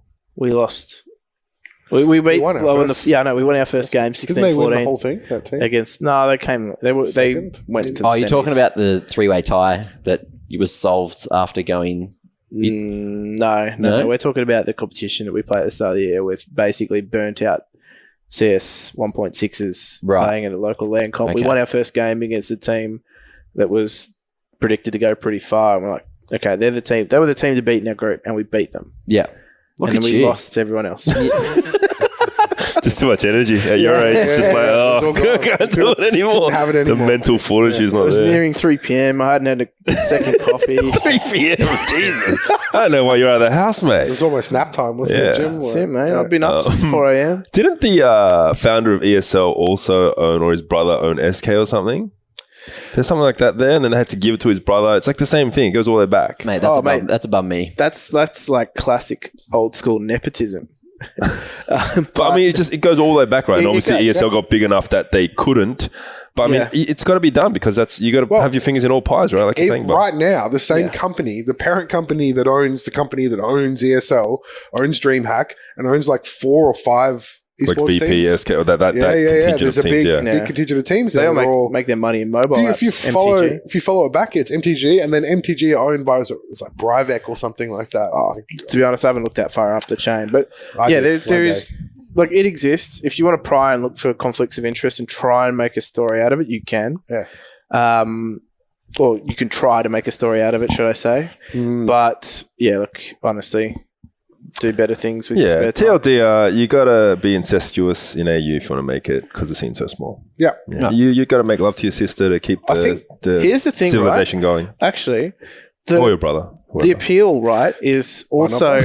Well, here's the thing: there is an appeal in being a turnkey solution, right? If you just come to this one group and they run your event, they administer it, they produce it, they create the content for it, they have a team that plays in it, and they promote it. That's great. Yeah. From like only, if you want to run the tournament and you're in video and you come in, you're like, we only have to deal with one group. We don't have to deal with 5 different partners and try and make them all happy to like work together. Yeah. Because it's a nightmare for any one of those 5 partners to work together on one event for one group. Yeah. Pretty sure the If you have structure of one it as well. turnkey solution, that is incredible from a sponsor's perspective because they're like, all right, sick, we're going with you. Yeah. Bale's just like glassed over thinking about Atletico, like, oh, what could have been? Without the haters, he's just like, oh, what we could have done gazing together. out into the open. There's a world in which you work. But yeah, we have this one. a few more questions because there's actually been more questions in the last like 10 minutes, It's which hard. have all popped up. Oh, So I'm going to We're still on start. last week's question. Yeah, that was we. I didn't notice there was this many questions. This is good, man. I remember, look, as an OG fan of this podcast, I remember when the boys would, towards the last day of the show, what's in your mailbag? And you'd be like, oh, yeah, no one's... No one actually. This is a good problem to responded this have. week. Yeah. So this is a real good problem. I've got one here from your boy Iain. Didn't you offer who's money? overseas, huh? Didn't you used to offer money for this segment? No. No, that was Mac. It was supposed to be money put aside for a segment, which was the clip of the week, and I'd give money to someone with the clip of the week. But then there was no one entering the clip of the week. So you try that again if you got that money. Maybe, but we'd probably have to go back to video. It's hard to promote a clip on a podcast. Yeah. You know what I mean? Touche. Yeah, it's a weird period. What's really? Look, if we went back, Wow, you guys are losing your minds. Like, what a crazy play. That's so insane. That gets the clip of the week. The listeners are like, that sounded incredible. we've been discussing potentially doing it as like a live show on Twitch as well, and then turning it into a podcast. So then if you did that, you could show the entrance right there. For that, we'd need a producer. Yeah, we like would. a live producer. I know you're committed to Twitch, but you guys should really like Mixer's all right, or YouTube stream, Facebook, like whoever. Like, I mean, what does DK365 go out on? Just YouTube. Okay. Yeah, just YouTube. Just YouTube? No audio. There is an idea in a world where I do some kind of show for a really lowbrow TV channel. It just depends on how that's a whole other thing. Right. Okay. So it's a visual thing. I called it a podcast and it's set up like a podcast, but it's really just like an interview. A vodcast. Yeah, it's a podcast. There you go. Well, this is your like audition for our podcast, by the way. Oh, you can't lose Ian. There's too much value there. I don't know. I'll try to channel the hate. Wow.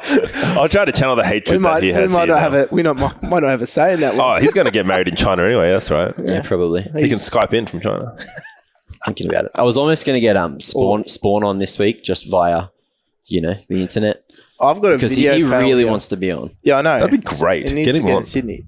Look, we had our clearest day ever. I think I could see, I could see 300 meters. Yeah, it's actually ridiculous. You could probably fly in today. It'd be great. You could probably land a plane, maybe. There's a bit of vision. Anyway, so old mate Ian has said, if a member of your team is being selfish and not taking the game seriously and skipping practice, how would you address it? Is this an Ian that we know? Yeah. Sniper. Oh, it's a Sniper. Yeah. Okay. Oh, look, man. I once got kicked from a team. Yeah. For going to Daft Punk. For going to Daft? For going and doing a real life? Yeah. Doing a real life. That's ruthless. That was a bit silly. You obviously had tickets and all Doesn't actually address the question. But no. All right. So if they're not going to Daft Punk. He's highlighted a few things in this question. So they're being selfish, not taking the game seriously, and skipping practice. This is easy. Is this a trick question? It's like KFC. Yeah, but what? Okay, let's just make it harder because that is a very easy answer. I think. Let's say that player is like it's a Greyhound lineup and they got get right for some reason. All right, so it's a star player. No, they didn't get right. They got instant in the box instead. Okay. Remember? Yeah, there's a world where they got like they are the hard carry of this team. What do you do, Jack? Well, that's it, because that's happened in like one of my CGA teams where someone was just like mechanically better than everyone and would carry. That then comes to, so the logic gate goes like this. Okay, well, being an asshole. Let's just summarize it as being an asshole, but hard carry. Next question is team winning? If team is winning, you put up with it. Yeah, what's the problem? To address it. Yeah. What's the problem? If team winning, or if team is losing, then you have to address it. You have to then look at it. All comes down to results, right? Sure. So if your team is still winning everything or being successful or continually getting better with that problem, then you try to work on that player's sort of attitude over time. However, if the team is losing, it doesn't matter how much, the player's not a hard carry anymore, right? If he can't win you games, then he's not a hard carry, right? So if your team is losing, then you kick the player. You're better off getting someone else in and building towards something where the team starts winning as a team, not just getting carried by one sort of superstar. Or the other way around, if his attitude is born from the fact that he doesn't like playing with the 4 players around him, potentially drop them, get him 4 new players that he wants to play with. Maybe his attitude changes. Is this an org? Start winning again. It's an org question. Yeah. Team. Okay, you could take it from like the org approach, which is like is this guy frustrated with his 4 teammates? Because like that's info that the org would have. Yeah. Or is it from a team approach where like the 4 players are the ones giving the information to the org that they're frustrated with him? It all comes down to if they're winning or not, really. I think that's the I guess if you're winning, did you say KFC? Yeah. When Mike Starr also said KFC. Yeah. Look, you're on the same wavelength. Yeah. Yeah. Okay, yeah, right. I know what I'm having for dinner. Yeah. I haven't been to the gym yet. We can't do it. Anyway, I feel like we got through that one pretty quickly. Old mate Tag, you're it on Twitter, says players to watch for in 2020. Which game? Yeah, good. Let's do a couple. So I'm going to go with I'm one. gonna watch the- OC players in general. Okay, my players to watch in League of Legends would be the Direwolves. I mean, Avant. Is it? I don't even know anymore. Very funny, Jim. Do I always even have a roster right now? Yeah. Three of the former Avant players are in. Has it been like that would have been It's recently been announced? Yeah, like a couple of days ago. Sure. Alongside Kai as well, who was one of the coaches on Avant for Split 1. Yeah. Really like the dude too. He's a good dude. So interesting to see how that plays out. It's interesting for me because there was a little bit of issue between Kai and the players under Avant. And then all of a sudden, 3 out of the 5 players have ended up in Direwolves under Kai, knowing full well that he was their coach. So that I'm actually curious about how that's going to play out. It kind of says a lot. Players to watch for in 2020. If we go League of Legends, pretty much all of the league players that have ended up overseas, players like Ryoma and stuff like that. Yeah. Really interested to see how they sort of perform. It's not just him. There's a whole bunch of them There's now. a lot. There's like players in academy rosters. Anyone that's been exported, basically. Yeah. There's a coach that I want to keep an eye on as well going into 2020. And that's Elmer, who's coaching for Gen G. Yeah. Did you see that? That's a new lineup. See that? So we didn't really talk about that. We'll talk about that next podcast. Automatic. I'm also curious to see what happens with some of the PUBG players here locally. In particular, one for me to watch is Zoidmate. Yeah. I know he's trialing at the moment with European teams and stuff like that. Oh, there you go. So if he gets an opportunity, which I'm sure he will, I'm really curious to see how he sort of performs Any overseas. Dota 2 players? Dota 2 players to watch. We've brought him up on this podcast before. In fact, there's 2 I'm going to mention. Yeah. One of them is Zemistry, who's playing with SKT at the moment, or T1. Yep. And It's pretty big. by all reports, he's really secured his spot on that team, and he's going to be a bit of a superstar. We'll see though. We'll see how that plays out next year. Also, a player that's still based here in Australia, but got a lot of time for. I think he's incredibly talented. He's also an in-game leader in Dota as well. Is Fury. Yeah. And I'm really curious to see what 2020 holds for him. All right, cool. Do you have any players in particular? I'm going to go to a few different games. I think Rocket League is an interesting one for me. I'm going to go with Hawk. He's like 14 years old. Oh, he's the child. Yeah.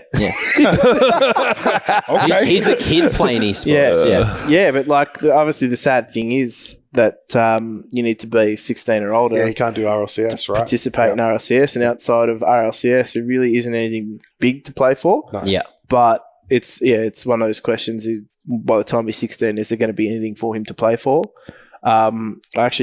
I think there will be. I think Epic are making maybe a bit of a bigger long-term play by acquiring Rocket League and Psyonix, because maybe once the hype dies down a little bit around their Fortnite product, that they can supplement it with the same age group audience in Rocket League, and really just control the young ones by cornering that section of the market.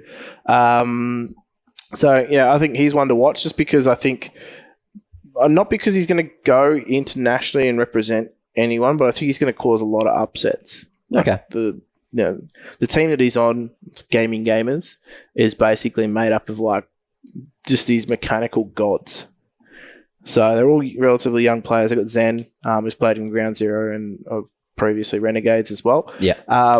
So he's he's sort of been in that position of being a young player and being put into a high tier team and obviously not succeeding to the level that he would have wanted, but maybe he can hand off some advice to a player like Hawk and help him keep a good headspace around that. For Counter-Strike, it's a bit of a difficult one. I think, of the players that are going to be around OCE, I think it's safe to say that Genuine, like that squad, ex-Genuine, are... they're just a one to watch for me, because I think he's been around for a while, but never really, like, everyone sort of thought he'd hit his ceiling. But in the last 6 months, his ceiling has just increased. Yeah. Adding an extra story. Yeah. Well, I think, having them and seeing them play overseas and play with a coach instead of an IGL, the rest of the team are in pretty good spirit. So I think they're going to be just ones to watch. Yeah. In around next year, you probably see in early next year whether or not they're going to stick together and make improvements. But yeah. Okay, Danny, do you have any players to watch? No one in particular. Oh, actually, there was a couple of the PUBG guys I got to speak with, and obviously PUBG it's very there's a massive skill gap between the top 2 teams and even just Ath on their own. But a couple of these guys going to these recent events, and we obviously don't know where PUBG is going to be next year or into the future. But these guys found a real motivation of the last few events, and they did it again at that Red Bull event. And I was just talking to them, and they're just super keen to just grind, the hard grind. And these are guys that kind of played it more. They never really ground before, but they're like, they want to make these events now. But the sad thing is, how long is that going to last? What if they find out there is no event, sort of thing? Yeah.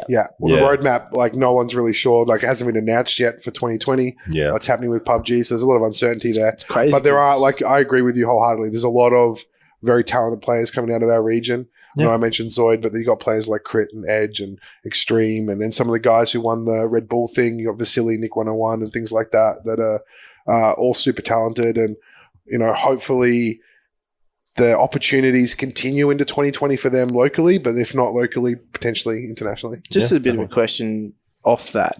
Yeah. Do you think players' potential is being harmed by the fact that no roadmaps are existing right now for some of these games? 100%. We've just cited PUBG as all these players are citing free agency. And they're like, I want to go overseas, but what are you playing for overseas? Because there's nothing here to play for really either. Or even Rocket League in this region, as I said before, there's literally RLCS and that's it. And even then, is there? Because it seems like every year everyone's sort of scrambling to make it happen. Yeah. Well, I mean, PUBG is an interesting one because they've got a similar kind of route in NA and I think in Europe as well to what Riot traditionally had. So if you're in the NA Pro League for PUBG, PUBG Corp pays for your housing and stuff like that. They actually put you up into a team house and all that kind of stuff. So that's done by PUBG Corp. So if you're an org that's supporting a team in the NA PUBG Pro League, then you are having that sort of paid for you, right? And we've already spoken at length on this podcast about the advantages of having a team in a house together for even just content-wise, right? Yeah. I'm not even talking about the potential results of practice and things like that because that's also up in the air. But content-wise, definitely there's a lot of legs there. So, but the uncertainty is that continuing next year? I don't think anyone knows. Yeah, no one knows. So, and because you don't know, then a lot of these players are trying to build a career around being a professional player, and this sort of uncertainty, if this was in any other industry, would be it's crazy, right? You're a football player, and you're like, I'm going to play in the NRL. The NRL happens every year. Yeah. You've got something to build towards. You've got a roadmap. Yeah. But in esports, obviously, even in games where the developers are somewhat controlling the tournament opportunities, sometimes it's they don't even know. Yeah, they haven't announced ridiculous. It yet. It's crazy that I have faith. That PUBG will come good. I mean, the support for PUBG coming out of the East, out of China and stuff like that, is massive. Well, PUBG Mobile's only growing. It's only growing, exactly. So, I mean, there's enough support coming out of just the East to literally prop up every other region, right? Yeah. So, I'm curious to see how it plays out. And it's also getting really big in Korea as well. We're seeing teams like Genji and some of the other Korean teams performing really well on the international stage. That's usually all it takes for a region to sort of get behind an esport title is, hey, we're really good at this. We've got teams that win it. Let's PUBG Mobile has huge potential to take off in Sydney if they can get consistent internet to the train line. Seriously, that's a problem. It's a problem. Have you ever been on the T1 of relative? It's not even peak hour. It's you're trying to listen to this podcast or a song on Spotify, and it's starts buffering. You're like, well, what's going on? Just stops. Yeah. You download it. Good. I saw a guy trying to play PUBG Mobile. And when I say trying to play, I saw him on the loading screen. Yeah. On one of my commutes, I'm like, you poor soul. You go straight past Homebush and it's just drop out, damn it. But that was at the stadium for PGC in the States. Like, when I'm sitting there and I'm sort of No looking reception? down. No, there was reception. They also had Wi-Fi in this place. The amount of people that are watching the event and also playing on their mobiles at the same time. Yeah, wow. So you just look down, because we're sitting up at the back, right? You just look down and you just see everyone there with their mobiles out and sort of playing together and squatting up. And That's pretty it's, cool. and even when I went to Thailand for, It's just like a the LAN. HP Omen, HP Omen pub. It's just like, exactly. When I went to Thailand for the HP Omen tournament, we boot camped at a net cafe that was it was a pretty decent net cafe that the boys boot camped for. We'd go in there and we were one of the, like, everyone was playing PUBG. It was League of Legends or PUBG was the popular games there. Yeah. We were, as in Avant at the time, and then also Order at the time, we were like the only people there playing PUBG on PC. Everyone else there was playing the mobile version of PUBG on the computers, though. They'd like hook up. Oh, jeez. They'd hook it up with no. the screen, keyboard, and mouse. But it was just strange to see. Like, they had the complete access to playing PUBG on PC at this net cafe, but they wanted to play with their mobiles. They wanted to. Because there's guarantee that you're going to be able to smash someone who's actually playing on mobile. Yeah, well, that's it. You've got, like, but I mean, the amount of people that were playing with these PCs, though, it made me think that that's probably quite common. So in these lobbies, you've got 50-60% of people playing mobile PUBG with a keyboard, mouse, and monitor. Yeah. Right? So, But you're not allowed to do that at the actual competitions, though. You have to sit there and you have to. No, actual PUBG mobile tournaments, like, not that I'm super familiar with them. I'd imagine you actually have to use the mobile. Yeah, well, that's right. Well, I was watching whatever the big one was the other day, and they were all sitting there. They like had the cameras on them, and they had to actually be playing on the mobile. Well, it's pretty high, man. Like, Fortnite did it with, like, obviously cross-platform. Yeah. But I'll never forget watching this. It was like it might have been a phase video or some video that came out, and there's this, like, 12-year-old kid with his mobile phone, and he, like, outbuilt and beat one of the pro, I think it was maybe console player or computer player. Right. And it was super hype, right? There's this kid on his phone and everyone's just, like, going nuts because he's just there, like, outbuilding and killing off these PC He's pros. also, like, I'm not talking about normal texting players. a friend. Yeah, as well. Kids these days can only imagine the RSI he's going to get in his thumbs when he's older. But no, dude, they're superhumans. They're superhumans. Yeah, they'll be conditioned. They'll be conditioned from a young age to, like, slam their fingers around on these keyboards. Do you remember that thumb war game? Like 1, 2, 3, 4. Dude, I actively thumb war. Yeah, bro. Like, I'm a thumb. You're a thumb warrior. I'm a thumb warrior. Oh god. Well, anyway, my players to watch. Wait. Just Mentalist. Sorry, Mentalist. You had one more. Yes, Mentalist from R6. From R6. Aerowolf guy. There's a dude who's been playing with, like, pretty much no support on his own dime, studying with the burden of conscription, and now he's been picked up by Fnatic. I don't know how they got him out of it. He's going to pop off next year. How can he not? Don't they also have the coach playing now? No, that was a meme. It was a joke. It was a meme. Don't worry. But yeah. Because I was like, man, that's insane. But obviously it's a meme. No, so, well played, Rainbow Six. I don't know how they got him out of conscription. You're going to see all these Singaporean R6 players come up now and be like, oh man, I can avoid military service if I get good at this game. Yeah. That's incentive enough, right? You're going to see a wave of just super talent coming out. Gaming saved my life. Oh, well. Anyway, my players to watch are APOC Dud. Yeah, because 100%. he's champion, as well as I want to see how Swiper goes on Order. Because I really like that video that they put together. He was trying to get Jake fit. That was an interesting one. Did you guys see it? Yeah, I saw it. Yeah. 3 push-ups. They're little, oh, Jake's calling up a personal trainer. And, oh, look, Swiper arrived. And Look, let me just say, acting's hard, man. That's why we let professionals do it. Yeah. I miss Jake. I miss Jake being in Sydney. Yeah. That's the one. Oh no, I've come back and all of the questions are in a different order. Can we get a max spell checker from Deep Gym Pact? No, we put out we're going to get a new social media manager, so that's all right. That's right. Controversy. You guys don't get a say in that one. It's all right. Controversy with a C. So here we are from Fan Potter. When do you think I Am Sydney is going to be? Question mark. Wednesday. Same time as every year, same place. See you there. You reckon? It's done. I don't reckon. No chance because it clashes with the major now. IEM is going to move. Does it clash with the major, or is it the major? There's no way it's going to be the major. Nice try. It's all right. That'd be nice. Give us a major. I like the hype behind that, but no, that's not going to be the case. IEM, I'm not sure when it's going to be. It'll be in one of the gaps that happen. Actually, I'm gonna go out on a limb here and go. It's going to be whenever MEO is, and it's going to be in Melbourne. You reckon? Yep. Okay. It's going to be partnered up with MEO, and it's going to be in Melbourne. And So you reckon like a later in the Well, years thing? Correct. Yeah. We put a tracking bug on our friend Danny Kim, who has been If you get me fired from any of my jobs, I will leap across his table and Superman punch you to the face. Anyway, with the tracking we bug guy. did put a tracking bug on Danny Kim. Yeah, and It's he since arrived at been our house revoked. here. Yes. I don't know. Wherever he went, they must have had a bug detector because they destroyed it. So, Yeah. don't know where we went. So we with got that nothing from it. Swatted. one. All right. So after that one, we have. So that's Ian again. We have Michelle Payne, so at Pocket Psych on Twitter. I'm a big fan of insight at Skybox can give. So Skybox, the software, are we familiar with it? Yeah.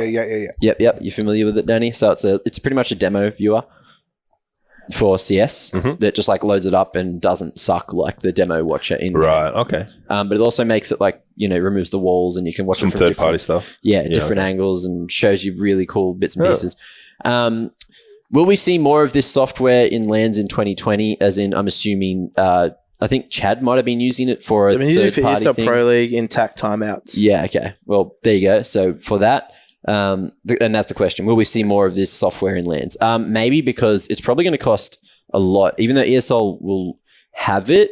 I know that there's certain like casters and analysts that would love to get their hands on and use Isn't it, it? but you It's still been need the developed technology. by Anders, isn't it? Skybox. I Yeah. think he has something to do with it. Who was it? I Like think, that's his project. yeah. Really? I'm pretty sure it's Anders' project. So Good for him.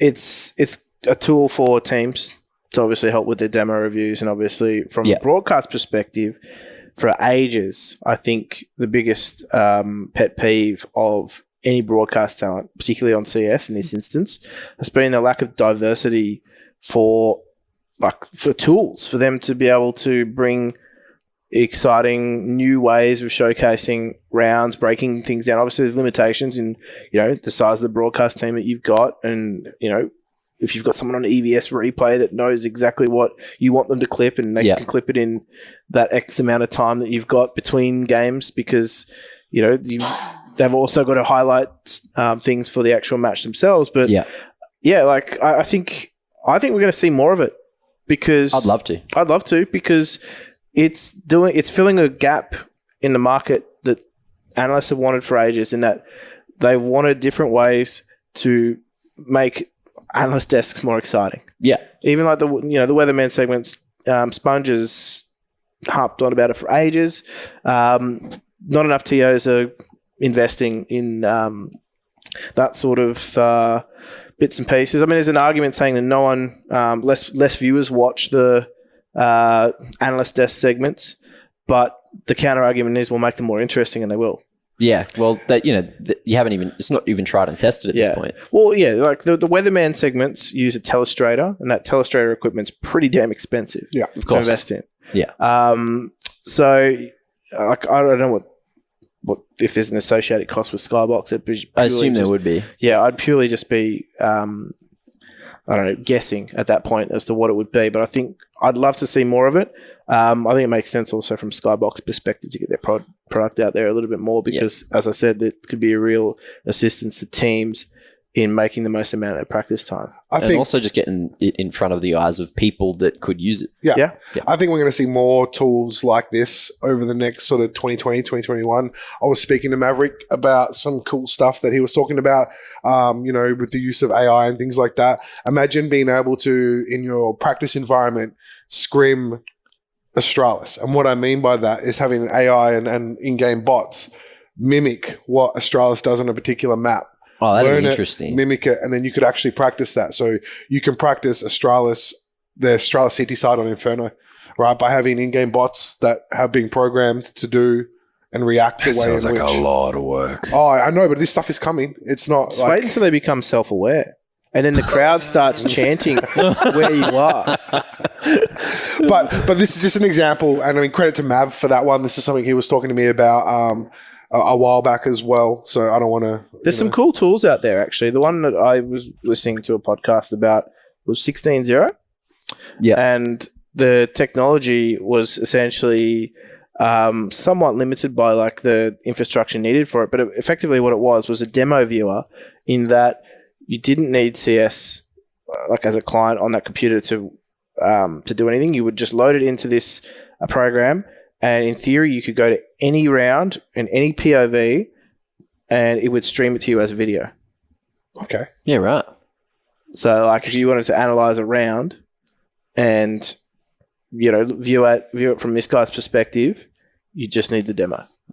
That's interesting. So there's some interesting tech out there, but like I don't know, it's always one of those races against time, and that is it going to be relevant in time for like maybe an update to CS, or you know, is there there's always that question as to whether or not is there another CS after Global Offensive? And what's happening? You know, they're updating in-game models now. I was going to say it, but we moved over the point. But we can bloody draw on the map again. Yeah. Did you see that? Yeah. They finally added it, and I'm sure Bardoff is out there. Can't wait. Very excited.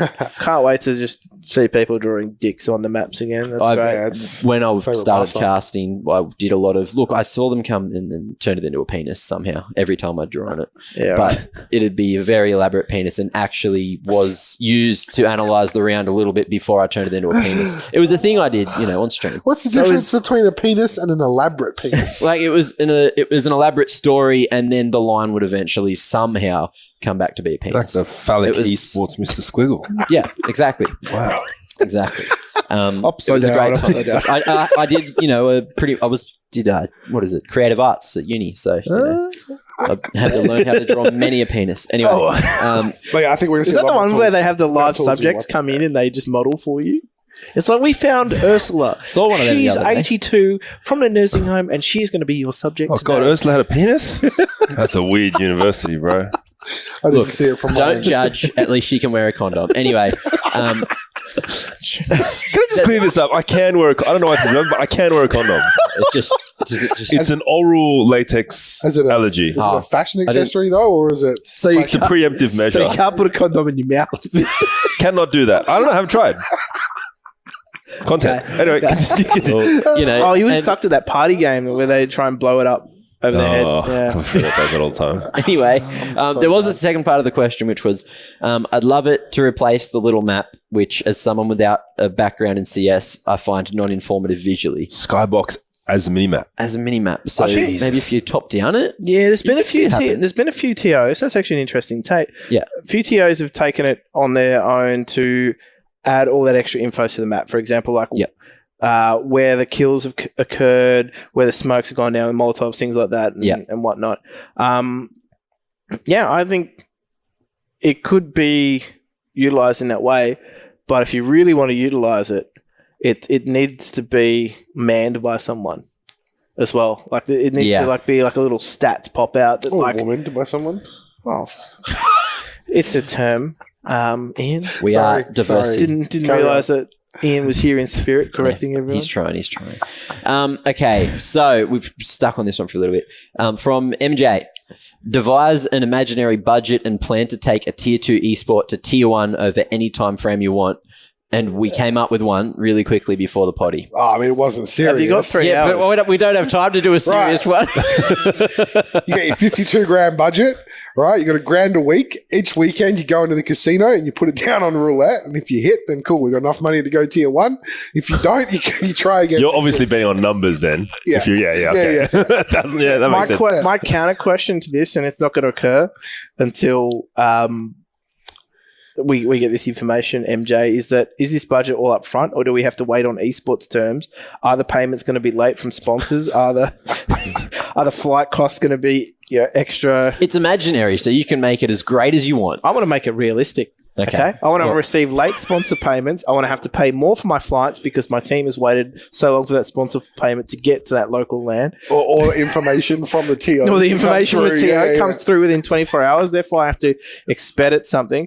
Expedite something. I was thinking along the wrong lines. I was like, expedite. See you, Ian. But more importantly, I also, want players that won't want to work within that budget too. They want more. Yeah, all the time. Yeah. So it's just, I feel like we should make an esports simulator like game and then throw it on Steam. I want it. And then we all. could fund, by doing that, we would then fund an org. Actually, do you know what? I want to make an esports simulator, put it on Steam, Yep. and make it look awesome, and basically then just take people's payments and disappear. That's an esports simulator. Make it look awesome. Have you seen? There was one I saw the other day called Rock Simulator, and you have to watch the rock, and the longer you watch it, you can unlock skins for your rock. Oh, wow. Someone played it on YouTube because I saw it, someone recommend it, and I was like, that's dumb. I'm going to look at it on YouTube first quickly, and then watch someone do a let's play and skip through it, and that's all you do. Well, there you go. There's people who would rather watch rocks than listen to our podcast. Yeah.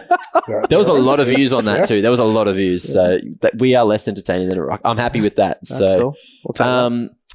we did actually bring this one up, which was the sound dampening booths aren't the answer to preventing crowds relaying information. People should just not be dicks. Discussed. Well, we did. That one was from where is it? I am Moving so Cyberwaste. fast, mate. I wanted Yeah, my Subway booths are not the answer. Agreed. Pardon? Booths are not the answer. Booth's not the answer. And yes, people should not be dicks. We went over that. Anyway, here's another one from. We actually have a really nice wholesome one at the end, but we'll save it for last. Guess who Okay. it's from? Okay. Yeah. I can't. Like, let's just. Yeah. I can see two that you haven't. Yeah. Yeah, okay. Yeah, on the way. There's still one more. Okay. Jesus, Cool. this Yeah. Max Mailbag is like, Yeah, it's a very deep mailbag. I've got big bags today. Mhm. Wooly, he's here. Wooly CS:GO, or WLE CS:GO for people that don't know Wooly.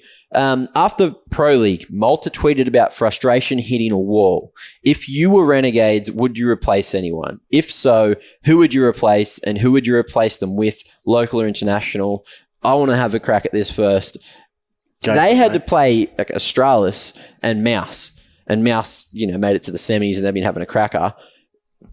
What, you can't say that you need to change anything. It's their first big tournament under Renegades. They've had a lot of experience recently. I didn't get to watch the games because I had to sleep because I had work on, which was unfortunate, 'Cause but we're not also in that time fortunate zone, because, money. Oop. But also, I just don't know. I need to go find this tweet that he's talking about. Did you guys see the tweet? I've been off Twitter all weekend. To be honest, I'm gonna go find it because getting back here is pretty quick. But what are your thoughts? I thought you wanted to crack at it first. mate. I did have a crack at it. My crack was, you're going to be frustrated if you play, two of the top teams at the tournament, Correct. and you probably think you're prepared enough for it, but then you lose. Bit unfortunate. They still took a map off of Mouse, right? They won 16-14 on the first map, Yep. and then lost the next two relatively, Mouse-sided. But they still took a map off them, which is really good. Which is Here's really the tweet for you. Yep. Oh, you found it. Another 2-1 loss to Mouse Sports sends us home for EPL finals. Decent final event of the year, but still frustrated with the wall we've seemed to hit. Keen to hopefully overcome it in the next year with the new org. I actually wouldn't replace a player. I'd give him a coach. I think they've got such a good blend as well of just the getting along with each other. Like you don't mess with that this early. That doesn't sound like a super. I think it's more like as a Frustrated team. post. It Yeah, doesn't okay. seem like he's annoyed at anything internally or anything. Yeah, It's just like the wall could mean, mean anything. To be yeah. honest, go overseas, boys. I know this has been talked about for a while, but just go over there. New org, Your mums will be around when you get back. new environment, 100%. New org, new environment. Give them some time to sort of get it going. There was some rumblings of some internal sort of everyone's got this perception of the Greyhounds as like this super tight knit group. Yeah. I did hear rumblings of there were some internal issues. I don't know any details other than rumblings of internal issues. Yeah. So I can't really speculate. But that being said, I think like Danny said as well, like they have sort of been, shown this sort of united front for such a long time. They've had such great results coming out of just playing from Australia, unlike 100 Thieves who have, played from NA. Yeah. I think that the fact they're in a new org now, new sort of an environment around them and new support structure around them, that give it 6 to 12 months, see how they go. Right. They're still living in Australia too. yeah, They are still living in I Australia. wouldn't make any changes. I'd just tool them up a little bit more, and then when I say that, man, I find a coach. Yeah. Give him just an extra set of eyes. Obviously, it's been proven that coaches don't necessarily need to have had top level experience themselves. Obviously, previous coach Neil M, they were starting to show a little bit more. I think that was the beginning of what they were able to do. Whether or not they've actually performed better without him, to be honest. But I think he was able to set them on the right path. And sometimes having an extra set of eyes on the situation can help you work through things that maybe you're not seeing. Maybe that, as a playing group, you do your best to be honest and self-critical and critical of everyone else with the best intentions, but having an extra brain behind everything as well. Yeah. It doesn't even have to be in-service stuff. No. Someone to help with the communication channels between the players, someone to help with conflict resolution, someone to help with, some of the world's best coaches from different traditional sports don't have a background as a professional player. They've come in and their talent as a coach comes from their ability to help players achieve their sort of peak through many different means. Yeah. Not necessarily having the old approach of I've been there and done it, so this is how I did it. You should do it like this. Right? Yeah. That doesn't always work. So I think Jim's right. I think adding, a coach into the equation for them, obviously they haven't had one since Neil M, could potentially be quite beneficial. Yeah. Don't take anything away. Don't set yourselves back. Just add some stuff. Yeah, add some stuff. Like try some, adding a coach and seeing whether or not that actually works. Obviously, they're not easy to come by and someone that fits the criteria. Yeah. I'm sure there's a few people out there jumping up and down and saying it's their opportunity. But, it's something that if they are going to try, I think they need to try a coach before any other changes need to be made, to be honest, because I think they've got to be happy with the year they've had and the progress that they're making. Yeah, and it said, if so, who would you replace them, and who would you replace them with?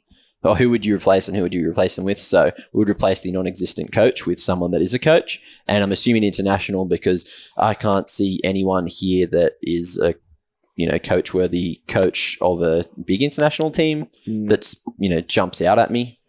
Yeah, well, I mean, they're laying in wait, a lot of these guys. I mean, look at Cassard, for example. Yeah. Like, the guy was little known outside of his own country. Obviously, the players that were in that circle know him quite well. Yeah. So Yanko, for example, speaks praises of Cassard. So, there's a lot of CS brains out there. I know Iain used to coach, so maybe get him on the blower. I'm not going to job advertise for Iain. He can do that himself. I'll just do it. Or he just set the whole org on fire. And, yeah, either one. Yeah, I mean, he'll probably steal all their money or something. He'll ban them. He'll ban from Renegades. Look, really boys, we're not playing today because you guys didn't play your Instafrag games. So, look, we're going to have to take a hit here anyway. So there's that one, and we've covered that one pretty well. How to improve the team? Ban them from FPL. Ban them from FPL. All right, so, look, then they can't pug and they can only prac properly. Exactly. Anyway. Only up from here. So your boy at Conky OCE, this year has been pretty nuts with massive ups and downs. What is each of your highlights of the year? Doesn't have to be esports related. Would actually love to hear a non-esports win and then esports win. I like how you censored he. Yeah, well, it was censored in my feed. I didn't even notice. I thought he was reading. Look at that. Yeah, it's good. Beautiful. So, can we have the uncensored version? This year's been pretty fucking nuts. There we go. That sounds like more like it. So it doesn't sound like Conky. What is going on here? I don't know. Mac, what's yours? What was my non-esports win? Probably would have been the fucking trip to New Zealand if I didn't lose everything. Oh, shit. What about one time where you went somewhere and came back and something wasn't taken of yours? Oh, yeah. Well, I don't know. I haven't gotten home from recording this podcast yet. But I'm hoping that everything's there. Last week you had troubles with your PC trying to render it. Yeah. It was expecting a video and there was none. Yeah, that was great. No, something's going on with it. Don't you have a beast? Yep. Yeah. And that's why I was very pissed off. Anyway, didn't feed it. So my win, esports related, is casting IEM. That was a very big highlight. Huge stepping stone considering the year before, during that IEM. Is that when I was working? I think I was working out the back. Yeah. Yeah, I was working out the back just like that recording player cams. Yeah. No, last 2 years have gone pretty quick, but also seemed to have taken a long time. It's funny how like everyone says, last 2 years have been a blur. My last 5 years have been a blur. Yeah. So that was massive. That's why I didn't even know I was 13 until you brought it up. Yeah, it was, last 17 years has just flown by. And then we'll go around in the circle, and I'll see if I can think of a non-esports related one. Yeah. Okay, Sean.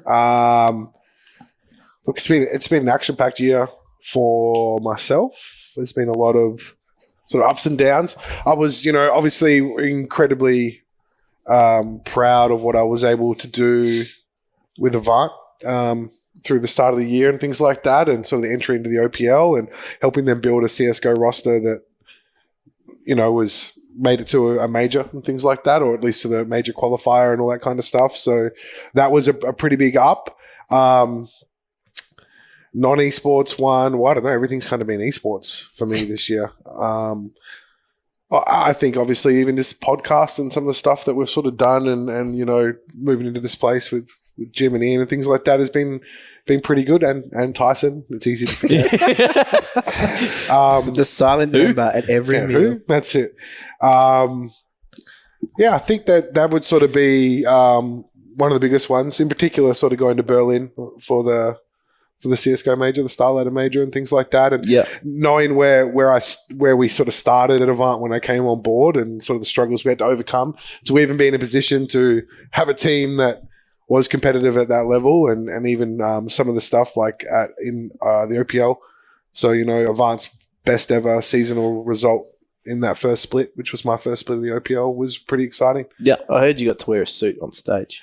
I saw you wearing that suit on stage multiple times. Got to wear many different suits on stage. Apparently, you had a photo shoot. Well, I did have a photo shoot because they needed picture it in heaven. Yes, It's Twitter picture. They needed to they needed to have actual professional photos of me for their production, because I'm now officially in the League of Legends wiki or whatever you want to call it, wiki.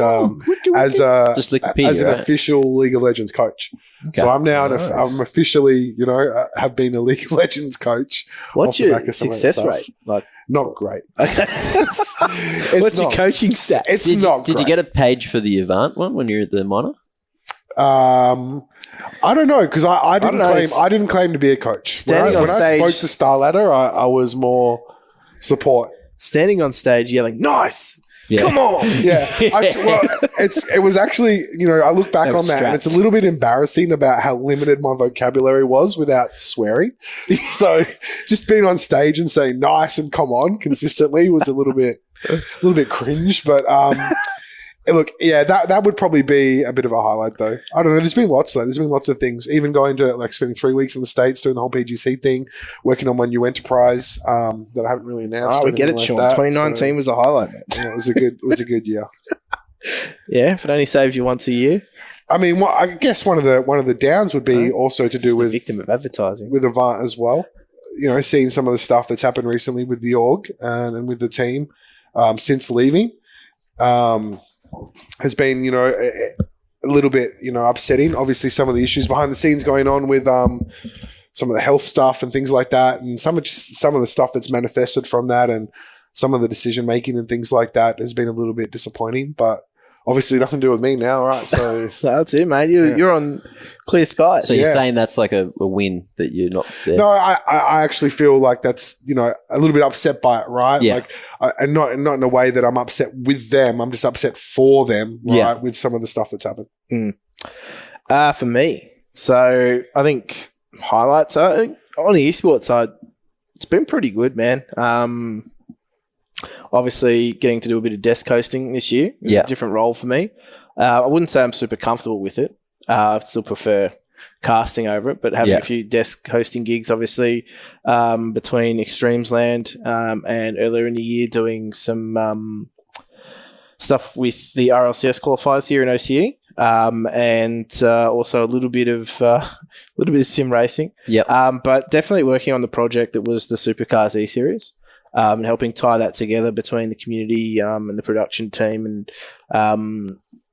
being on the production team for that as well, and just seeing it come from basically being an idea that they run in previous years that they weren't sort of happy with, like for example Forza, the game that they had, they moved into and transitioned to a more serious sim, and seeing the difference that made in terms of it being accepted by a more hardcore fan base, and basically just the fusion between sim racing and an online world plus like real world fan base. That was pretty cool to see that by for a group that was super notorious for outspoken fans like supercars and their V8s, and they love that sort of stuff, seeing the conversation turn from being, I guess, it wasn't outwardly negative, but it was expectedly negative when they announced it, to all the conversation being around the E-Series from non-endemics, that, it was positive. Like, I think the series in the end was really well put together. So like being a part of that whole thing, like just being on a load of different bases on that project was pretty big highlight. Obviously overseas gig with Extreme Zone as well was pretty cool. But on the esports front, it's been pretty damn good. I reckon I could guess you down. Do we have to say it down? No, there was no. Do we have to say There was. No. He said there isn't a down. He said that this the whole point was to talk about the highlights for the year, about an esports highlight and an IRL one. non-esports. Yes, it wasn't. He said this year's been. There's been fucking with massive ups and downs. Yeah, that's just his. I was wondering why you were talking about the Avant thing. I was like, what? I was like, Wow. I'm now around the house a little bit more, boys. I'm around the house a little bit more these days. I'm a stay-at-home dad. Look, I've misread that. Yeah. I've misread that, ladies and gentlemen. The non-esports highlight for me is probably finding a little bit more balance outside of just work in esports, because it's always difficult for someone who's been full-time in esports, fortunate enough to be in full-time in esports, but also having done that for a little while now, firstly on my own, and now most recently with GFIN, was it's very easy to have off-balance lifestyle, because you've just gone and made your hobby your job. Yeah. So like you're working almost 24/7, it feels like. And you almost feel guilty sometimes for like taking time out and playing games while you're working on a project. I'm pretty sure anyone in this circle would definitely say that.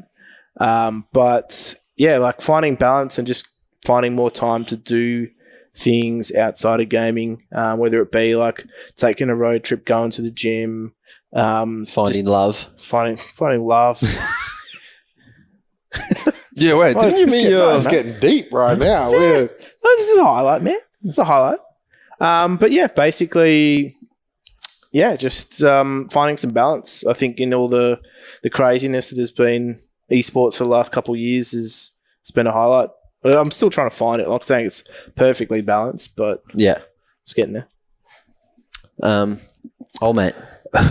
Old mate. What's your name? Right. Diddy Kong. Esports highlight. I guess at the end of last year when I left my job, I didn't know where I would be placed. So I guess the highlight, it's a bit of a cop-out answer, but like just being able to go to, there's always FOMO, when you're not directly involved with someone in the space. You're like, oh, this big event's happening. I'm not going to get to go to that, But I literally got to go to all the ones that I cared about. Yeah. Just somehow in some weird job position. That was pretty cool, I guess. How good was MEO? We had a great MEO. Yeah, just some made up social video thing. I was like, I really don't want to pay to get MEO. Looks like I'm going to miss out. But then, just like, hey, do you want to come? I'm like, yeah, okay, let's do it. Yeah, so stuff like that. That was just like crazy fluke, lots of fun. Saw Mac in his undies a couple of times. Probably my low point. I know we're not talking about low points. But. We're rooming together. Well, I talked about low points. No, we weren't. That's right. No, that was my. Yeah, I still saw you. Still saw me in my undies somehow. I don't know. No, that's actually my high point, not esports related. No, high point. That's such a hard question. I made a really good pistachio cookie last week. It was okay. So what for about context, your sandwich today? that was good as well. No, for context wise, there's this $5 pistachio cookie I get at this cafe. I've gotten it for years, and I was like, I said to my missus, I was like, I wish I could make this. And then we made it. It was exactly the same. I'm saving a fortune. I think that is my highlight. Yes, I'll stick with that. You found a wealth. Yeah, you're probably making more than one too. Like you've got a tray of them, right? Oh God. The term is batch. Yeah, I'll bring you guys some. They're pretty good. Okay, excellent. I can't wait to. Are they a crunchy or are they a soft? It's like it's like a soft, really soft center. Okay. Kind of looks like a biscotti. I was gonna, it's really good. Yeah, I was going to ask if it was a crunchier cookie. It's almost like a whether or moist not cake. We could turn it into a ASMR stream. You Oh, could, yeah, you probably could. Get that crunch. on Just the get some for microphone. the next podcast. We get Chef Danny to walk in. It'd be great. Was that our final question? It was, but also We're going to get your IRL one. Yeah, my non-esports win would just be finally finding time and sticking to the gym and finding Yes, results. you've made great. So those progress pics, mate. Yeah. The term is gains. Gains. Yeah, What got do the the kids say? gains. Glow up? As a boomer, I wouldn't know. Yeah. Okay, boomer. No, I think Consult Jess the Zoomers. Jess really wants me to start doing TikToks, and I'm like, I don't know if I'm ready to take that leap yet. But there's one where it's like, there's like a glow up bloody TikTok that's trending or whatever, and she's like, you should have done one of them, and I was like, well, I could have, but They take I time. didn't take a video, 6 months ago, so Well, you just got to put all that weight back on. yeah. No I'll choice just now. do it the other way, right? Just Glow down. A few pistachio Darken up. cookies. Well, as I said in the tweet when I put it up the other day, I was like, well, it's going into the Chrissy season. And then it had 2 Christmas parties last week. I think I got more coming up. And then, just all the food that comes with seeing my non-endemic friends over Christmas comes beers and food. I'm going to call all my friends that are not involved in esports That's anyway. what they are, man. Non-endemic friends. But yeah, that's pretty good. And then look, lowlights. I got plenty. We probably all got plenty. So let's not talk about that. The whole point was to be wholesome. Yeah. So thanks, Unless Mitch. you misread for, the tweet, like I did. Oh, look, you tried. I did. Yeah. Yeah, it's out there now. Oh well. Yeah, I'm happy with that. I think that's all the questions. Yeah. Well, I think this is so. You guys obviously know, but I'm moving place soon. I'm actually going back to. I'm living in Sydney still, but I'm going back to Perth for a few weeks over Christmas as well. Yeah. Things like that. There's this thing happening called Christmas. Yes, Yeah. Christmas. Also, my birthday happens to be the 22nd of December, which is right near Christmas as well. So, go back doing the whole family thing. So, going away for a few weeks. You become really old. I know. Oh boy, Who's older? But So I'm 40. Wait, I don't. gee, thanks. Am I allowed to? I don't know if is that a joke? I'm not. Funny. Okay. Yeah. Then I can laugh. Yeah, That's fine. yeah. But anyways, I'm also moving out of this place. I'm actually going somewhere else for some work. Still in Sydney, but my schedule is going to be tied up. So this is my last podcast as a permanent member of the couch. Oh. So I just thought, It's true. You're moving out and you're no longer sleeping on our couch. no, honestly, Real glow up. yeah, real glow up. So obviously it had a blast. Doesn't mean I may not necessarily be back on at some point or another as a guest or something like that. But moving forward, there's probably going to be someone else to sit in my seats, and just wanted to say I've had a blast. This podcast's going to be like 8 minutes long without you. Yeah, I know. I talk a lot. I did talk a lot. Yeah, stuff, though. we're going back to snackable content. Bite-sized Pistachio cookies, actually. But so thanks to all the people who've listened and enjoyed the content that I brought, and thanks to you guys for having me on. I've had a blast doing it, and yeah, hopefully it's not the last time I'm on, but definitely, yeah, you guys will probably have someone else in my seat as more of a permanent member moving forward. Mate, as a fan, you've done outrageous stuff, and your insight has been invaluable, and Thanks, Danny. I think you'll be missed, mate. Yeah. Well, I'm going to unsubscribe. Fuck you guys. Get out. Yeah, I don't know. No, it's been how I it's feel been- about that. No, it's Yeah, good. no, I've got to reiterate that. Obviously, bringing a lot of insight. Sean is probably the most recently involved from an org level of all of us. It's been great to have like some recent insight into how things actually work, and rather than just Spitballing. just rather than just going on some conjecture from other third parties to how it may actually work, having some real working knowledge of that. As you said, the couch will always be warm. Yeah. Sits pretty damn close to this TV, so Well, that's it. I mean, obviously, I mean, there's always going to be opportunities for me to come back as a guest, which I will look to take as they arise. all right, cool. You're on every week. Every week, starting. So when you get back from Perth again, we just Starting- fill in like 5 starting weeks. 2020, starting in 2020, you'll be on every week. But Excellent. So look, I've had a blast, and yeah, thanks guys, thanks listeners, and All right, that's I'm gonna have to be the token ringer. no longer have.